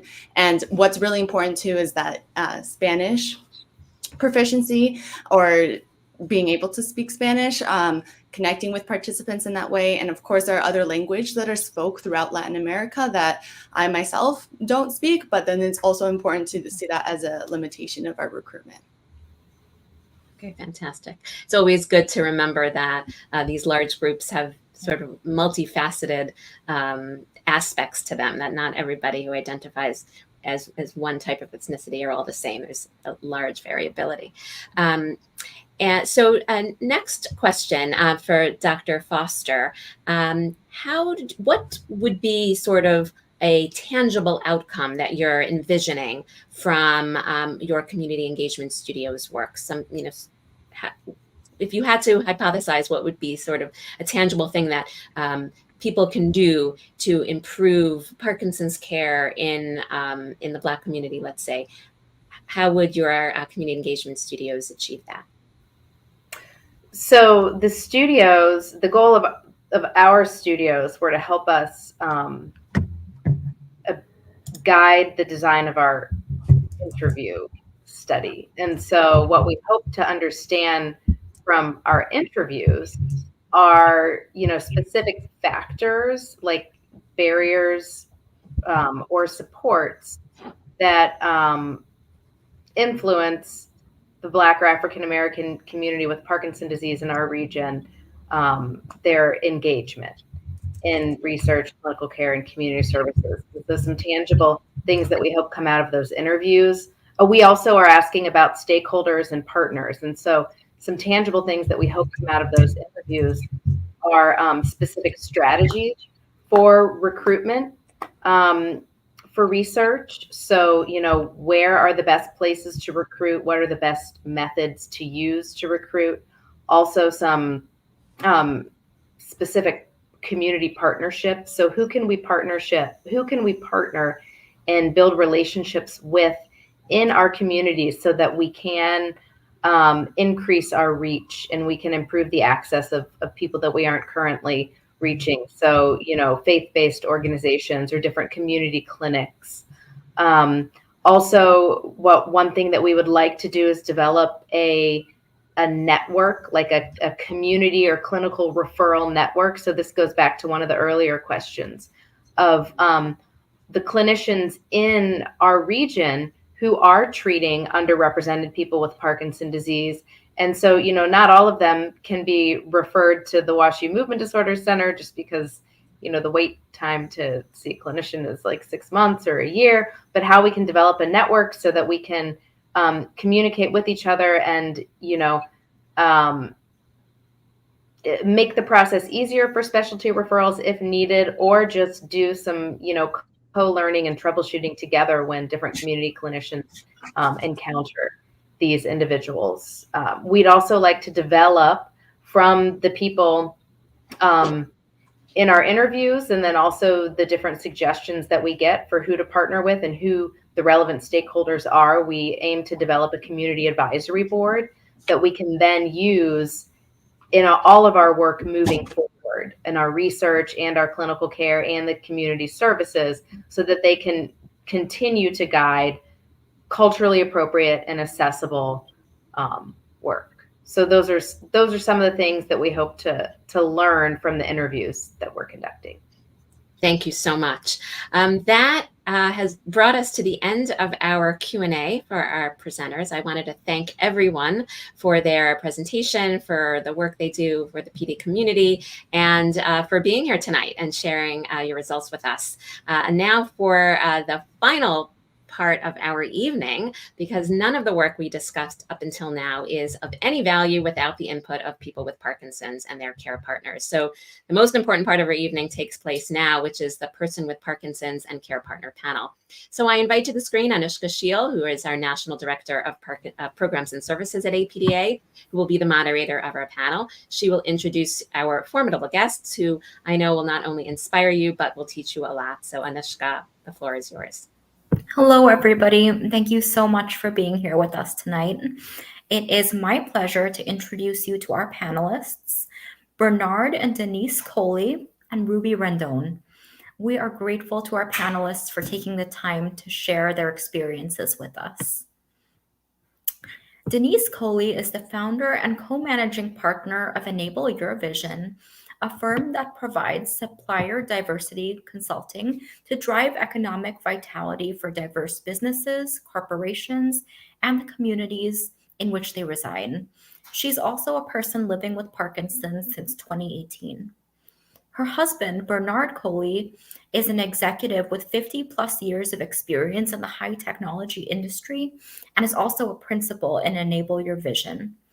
Bernard has had a lengthy career of volunteer work, including community development projects and facilitating and mentoring entrepreneurial development in underserved and Indigenous communities. Bernard and Denise co-chair the special interest group Black Diaspora, which focuses on closing health disparity gaps in underengaged communities, educating health resource and research organizations on engaging communities in a culturally sensitive manner, bringing Black patient advocacy perspectives to Parkinson's research, and increasing Black community participation in clinical research studies. He and Denise are members of the Parkinson's Foundation's Research Advocates Cohort, and Bernard is an advisory board member of the California chapter of the Parkinson's Foundation. Bernard and Denise work together on numerous initiatives to increase awareness of PD and PD resources in underserved communities of color. Their Parkinson's story can be found in PD Movers, We Keep Moving, an anthology of stories from Parkinson's and care partners. Ruby Rendon is the primary caregiver for her mother, Corina Villalobos, who was diagnosed with Parkinson's disease 17 years ago. Ruby has been involved in the Parkinson's community as a care partner and research advocate ever since. Ruby began volunteering for the Muhammad Ali Parkinson Center at the Barrow Neurological Institute in 2012. In 2019, she was hired as coordinator of their Hispanic outreach program, and in 2022, Ruby was promoted to the position of Hispanic outreach program coordinator. Ruby enjoys family time, loves spending time with her kids, grandbaby, and friends, and will never say no to a Disney trip. Let's start off with a question for Bernard and Denise. And what is your advice to Parkinson's researchers looking to build trust with diverse communities? Well, first, let me begin by thanking ADPA and you for this opportunity, and Dr. Gilbert to speak with this particular audience. This is right in the sweet spot of who we like to talk to, because the future of the changes that we would like to see rest with you. So this is indeed a great opportunity, and we will endeavor to focus on pragmatic and practical tips as we go into this. So let me begin with a very important one. You've heard the word trust used over and over again. I am so ecstatic to hear that, because we've been preaching trust for many years, and as a cornerstone of moving forward. And so let me talk about building trust in its position. So first, you must, when you're trying to reach an underengaged or indigenous population, you must connect with them prior to giving content. So many organizations and groups we've encountered are rushing in to tell a community about the services they offer and what wonderful things they can do for them, but never pausing long enough to connect with those individuals. So on behalf of those communities, I'm here to say connection before content. You must, from a practical and pragmatic stand, connect with these communities. So what does that mean? Okay. So what that means is you need to be culturally sensitive in a way to the way in which these communities absorb information, seek services, and are looking for opportunities to also contribute to you. It's a misnomer that many people in the indigenous and underengaged communities aren't interested in research. In fact, many of them are. You've heard several people say, well, but they didn't know, so they weren't informed. That's one. But there are others. It's also a question of finding an environment, again, that they trust. So what does that mean? From a pragmatic standpoint, that environment must be safe. Safe. I'll say that again. The environment must be safe. We have lots of historical evidence about what happens when the environment is not safe. We don't have a lot of information being shared about environments that are safe. So, number one, that's part of the awareness building we have to do. But again, the point I'm trying to make is, first, you must connect, hear what the challenges are. I heard several of our speakers talk about actually talking and listening, being empathetic, trying to understand and walk in their shoes in order to pass along information. So connection before your content. Now, the sad part about it is it's going to take, realistically, when we're consulting and talking to organizations, we tell you, it's about an 18-month process to gain trust. You must be present to win that entire time before you get to some of the things you want. So, second pragmatic tip I will give you is the pragmatic tip about how do you shortcut some of that. Well, the first is you must go into the community and find the trusted partners, people who already have credibility, people who have already gained trust, who may be willing to share their credibility and trust with you, because you've shown them that what you have to offer is of value to the communities. So don't think of them as gatekeepers, but think of them as bridges. So you must find these bridges and their trusted partners.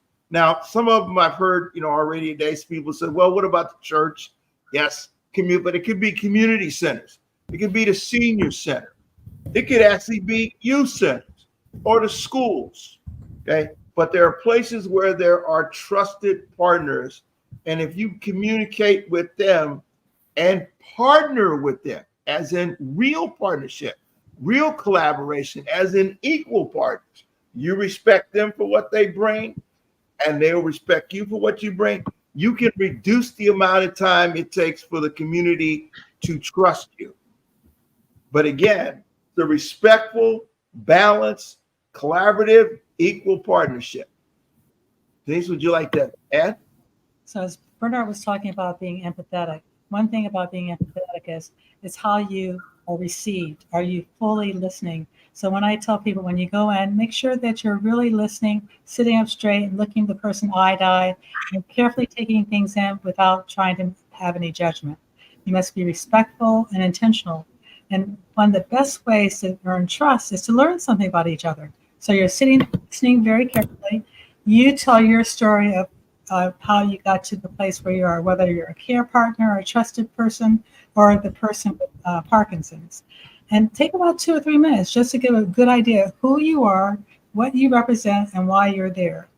And then pause and then say, would you tell me your story so I can find out what you're looking for so we can go further. And if you go through that exercise and you're really listening fully, then you can develop an action plan of what you're going to do next. And this is the sequence of what we do when we go to any community, but it is not a one shoe fits all. It's not one time do you do it. You have to do it multiple times, because in order to be trusted, it has to be several rounds of getting to know a person, getting to know the community, getting to know the family. Because if you come in once, you're like everybody else who comes to the community. You come in once, get the information, and then you say goodbye.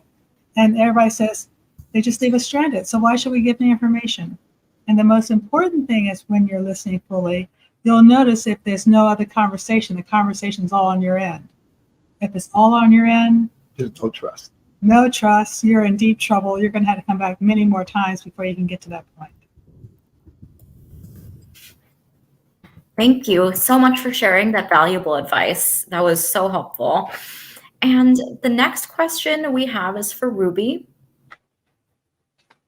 Ruby, did your mother's doctor bring up the idea of getting involved in Parkinson's research to her? Not to be honest with you, not at the beginning. She started participating in research when we joined the services here at the Muhammad Ali Parkinson Center. I started getting a little bit more involved in the programs that they had, and we were barely I'm talking, about 10 years ago. we were thinking about how can we get our patients to participate in research. It wasn't just it was we were trying to do it not with a medication or a treatment or anything like that. So we have a program here that is called promotoras, or community health workers.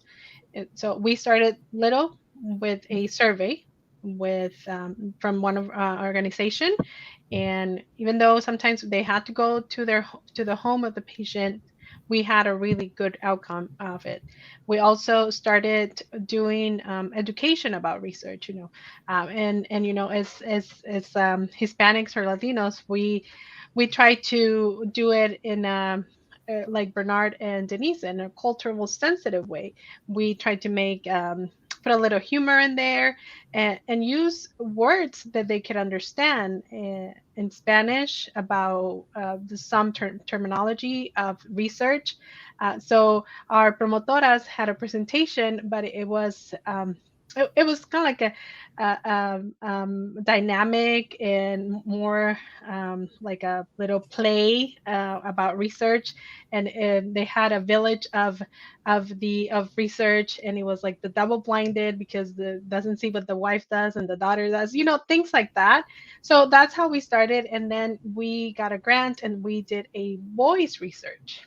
So we had to give them a laptop, teach them how to use it, but this time, they knew that we were doing something for their good, and it wasn't just about just like Bernard and Denise say, we're not going to be here just for this and then we're going to leave. we're staying here, we're doing this for you guys and all that. So after that, then my mom started participating more. She has done two studies. Right now she is in a clinical study actually for DBS. So yeah.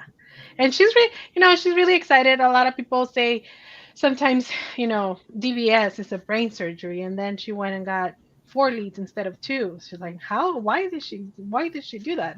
What's going on? And at first, when my mom was diagnosed, she didn't want anybody to see her. She put her hand in her pocket.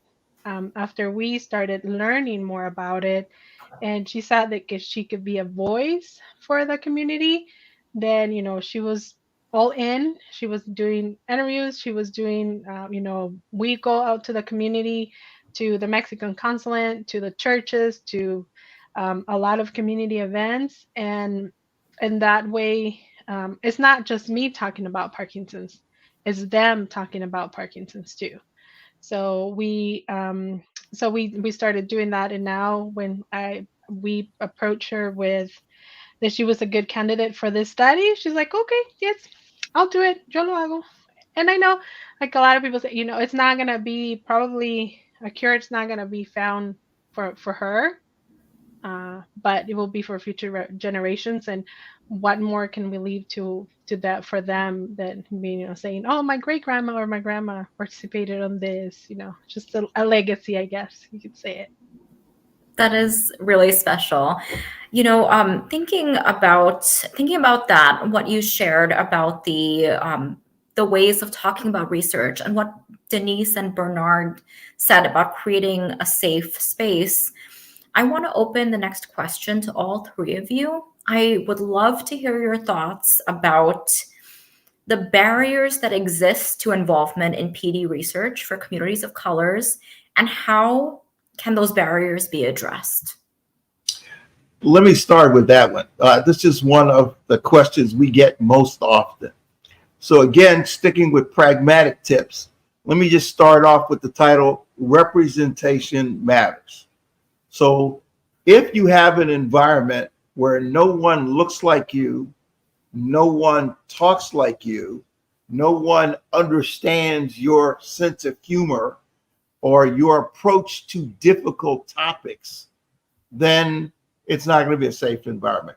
So a very practical thing is to take the step and understand that representation matters. The book that we're in is receiving obviously rave reviews now and is being distributed widely. But the main thing is our community is receptive to it because right on the cover, they see us. No, more important, they see themselves. They see, it just screams culture to them. They see people that look like them. They see people that look like their relatives. They see people that look like their community. And so already they are looking at going inside the book. And by the way, let me say this, this piece before I forget it. What we're talking about isn't just helping our underengaged communities. We're talking about practical tips that should be part of your DNA and utilize across the board. So the things that are being learned now, as you're bringing in patient voices from these communities, turns out to be very helpful across nearly all of the PD community. So that just a little aside. Denise mentioned willing to listen for understanding the respective needs. So one challenge is people often unknowingly go into an environment with preconceived notions. I know it's a challenge in its work, but the practical thing you can do is, instead of just going in and trying to understand, if you spend some time with somebody who you have already developed a relationship with and talk to them about how you should enter. One of the stories that Dr. Shaw, who coordinated the PD Movers book, tells is how she spent 18 months, hear that term again? 18 months going into the community and churches with a community activist and learning and being quiet for months and just listening and realizing, oh my God, I thought the situation was X, and she quickly learned that it was very different. She also learned that many things that she assumed were going to be different weren't. They were just like her own community with a little slight twist on it. So let me give you a specific example here. In my community, when we have difficult decisions to make, the family talks about it over a meal, or the family gets together. Now, we often tell organizations, if you don't put the meal in there, you're not getting our community. You can have all the webinars you want, all the panels you want, fine. But what you've got is a barrier. Until you get that meal there, that comfort time, that discussion of family going, it's not safe, and it's not the environment where they're going to share. So for us, that is part of the culturally sensitive thing that must be there. And it must be a dialogue. And what that means is don't talk at me, talk with me, share. We go back and forth to get where we're going to go. But it's not just you have all the expertise. So what I like to say is anytime you're in an exam room, there are at least two experts. One is the medical individual who has all the scientific training, the specific days, but the other is the patient who has all of the expertise on the lived experience. And when you're with a colleague that you respect because of the respect for their particular experience, then you will share. Things will go. The dialogue will flow. Nice? All right, I'm going to say 2 points because I know time is short and I want Ruby to have a chance to talk.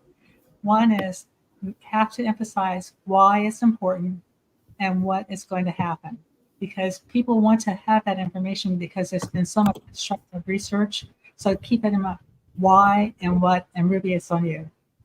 No, thank you.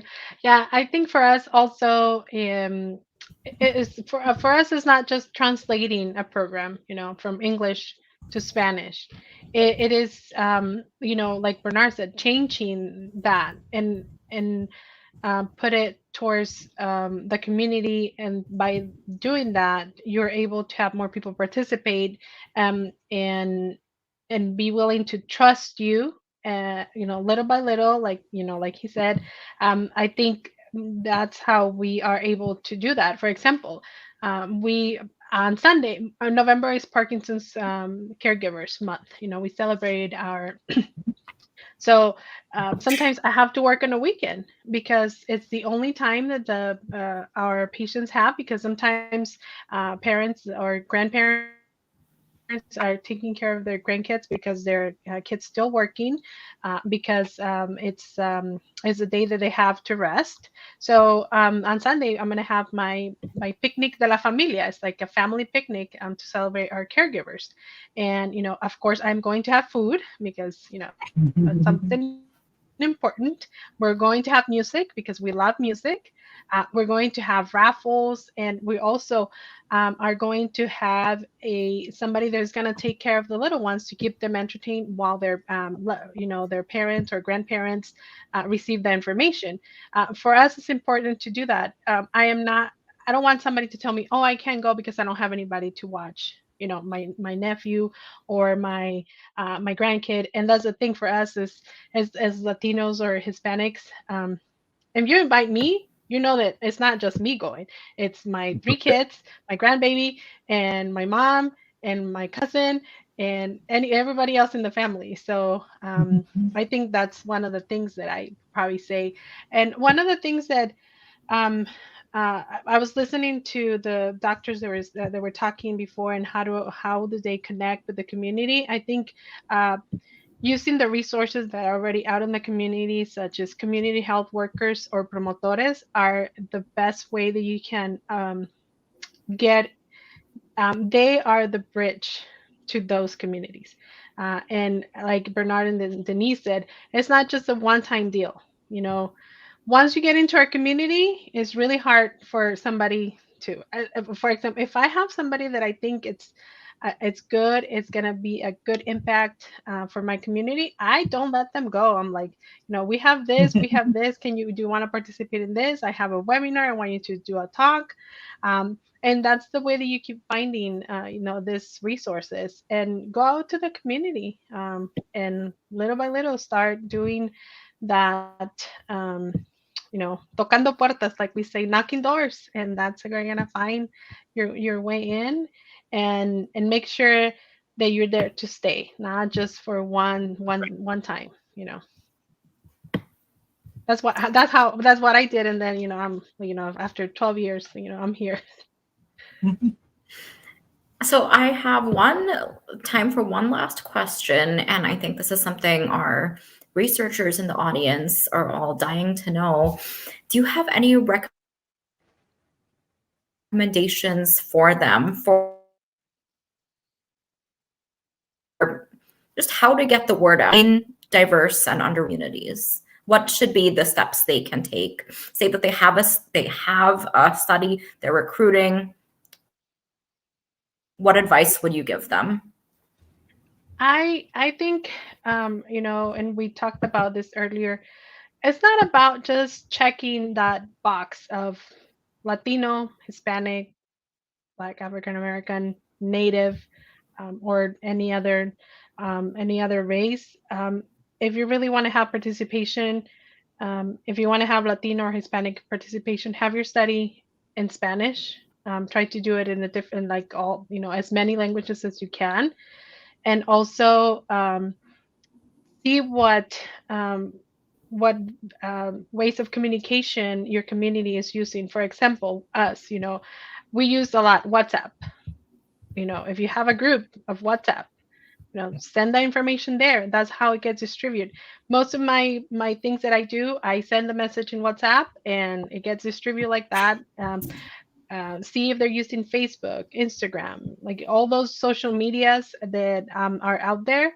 I think is one of the best ways. And I think also there's sometimes a miscommunication between the people who's doing outreach and the clinicians.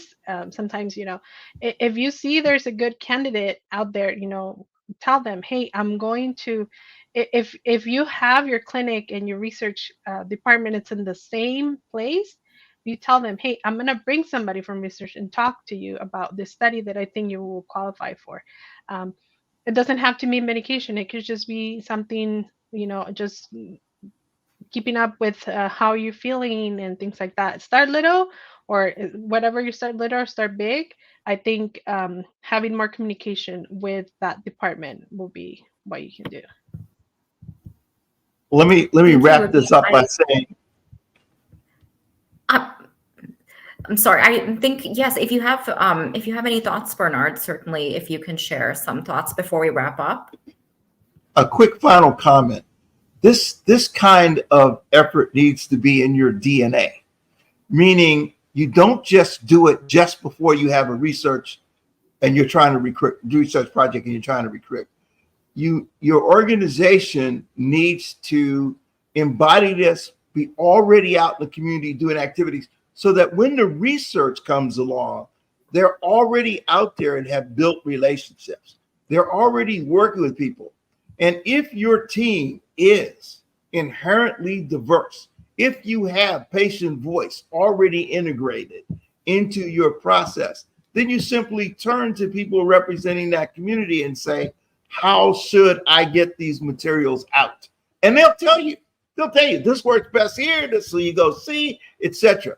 It's a big challenge and a message to you if you're trying to figure it out, because you don't have a diverse team and you don't have a relationship in the community. So if you don't, the first thing I say is bring them in before you need them.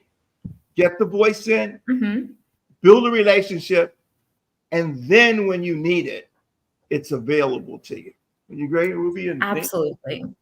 So I would say Ruby and Bernard gave great information. You have to think about the audience. Who are you going after? Do they have internet? If they don't have internet, are you going to put it on the radio? Are you going to put it in flyers? Are you going to put in the coupon books? You also have to depend on the neurologists, the MDSs, the social workers, and people who are in the environment who have information, and tell them, go and look. For those who are really proactive, go to the researchers at the various hospitals signing up to be unknown when something's going on or that you're interested in a certain area. And the last tip is support groups. Support group leaders get a lot of information, and they're in the community, and they are more than happy to share. And they're trusted. Yes, thank you so much. And with that, I just want to thank Bernard, Denise, and Ruby once again for generously agreeing to devote their time to being a part of this panel. And before I hand this over to Dr. Gilbert to wrap up, I just want to share that APDA has educational, programmatic, and support resources in Spanish and Chinese that you can use to help your patients. We have many webinars and broadcasts in Spanish, and we also have publications in Spanish and Chinese that you can download and print out during a clinic visit, including a Parkinson's handbook and a Parkinson's exercise guide.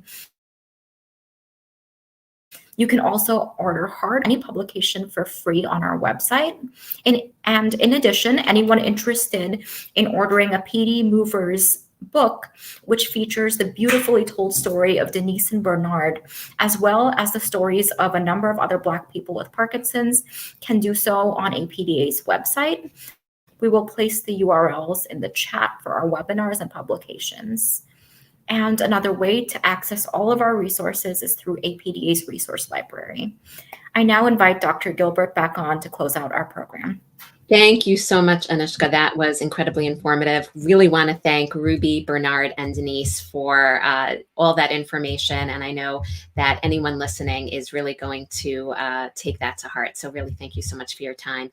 So as we wrap up the evening, I wanted to thank again our patients, Person with PD and Care Partner panel, as I just said, and all our presenters for their presentations tonight. And remember, submissions of our letters of intent for the next grant cycle for diversity in Parkinson's disease research grants and all our grants is now open, and the URL will be placed again in the chat right now. So remember, for those eligible for CME credits, you'll receive an email tomorrow with the survey, and you must take the survey in order to get credit for tonight's event. And the survey will only be open until November 4th, so don't procrastinate. Thanks again for joining us. Be sure to stick around for a few final messages, and we sincerely hope that you join us again for another APDA program soon. Have a great night.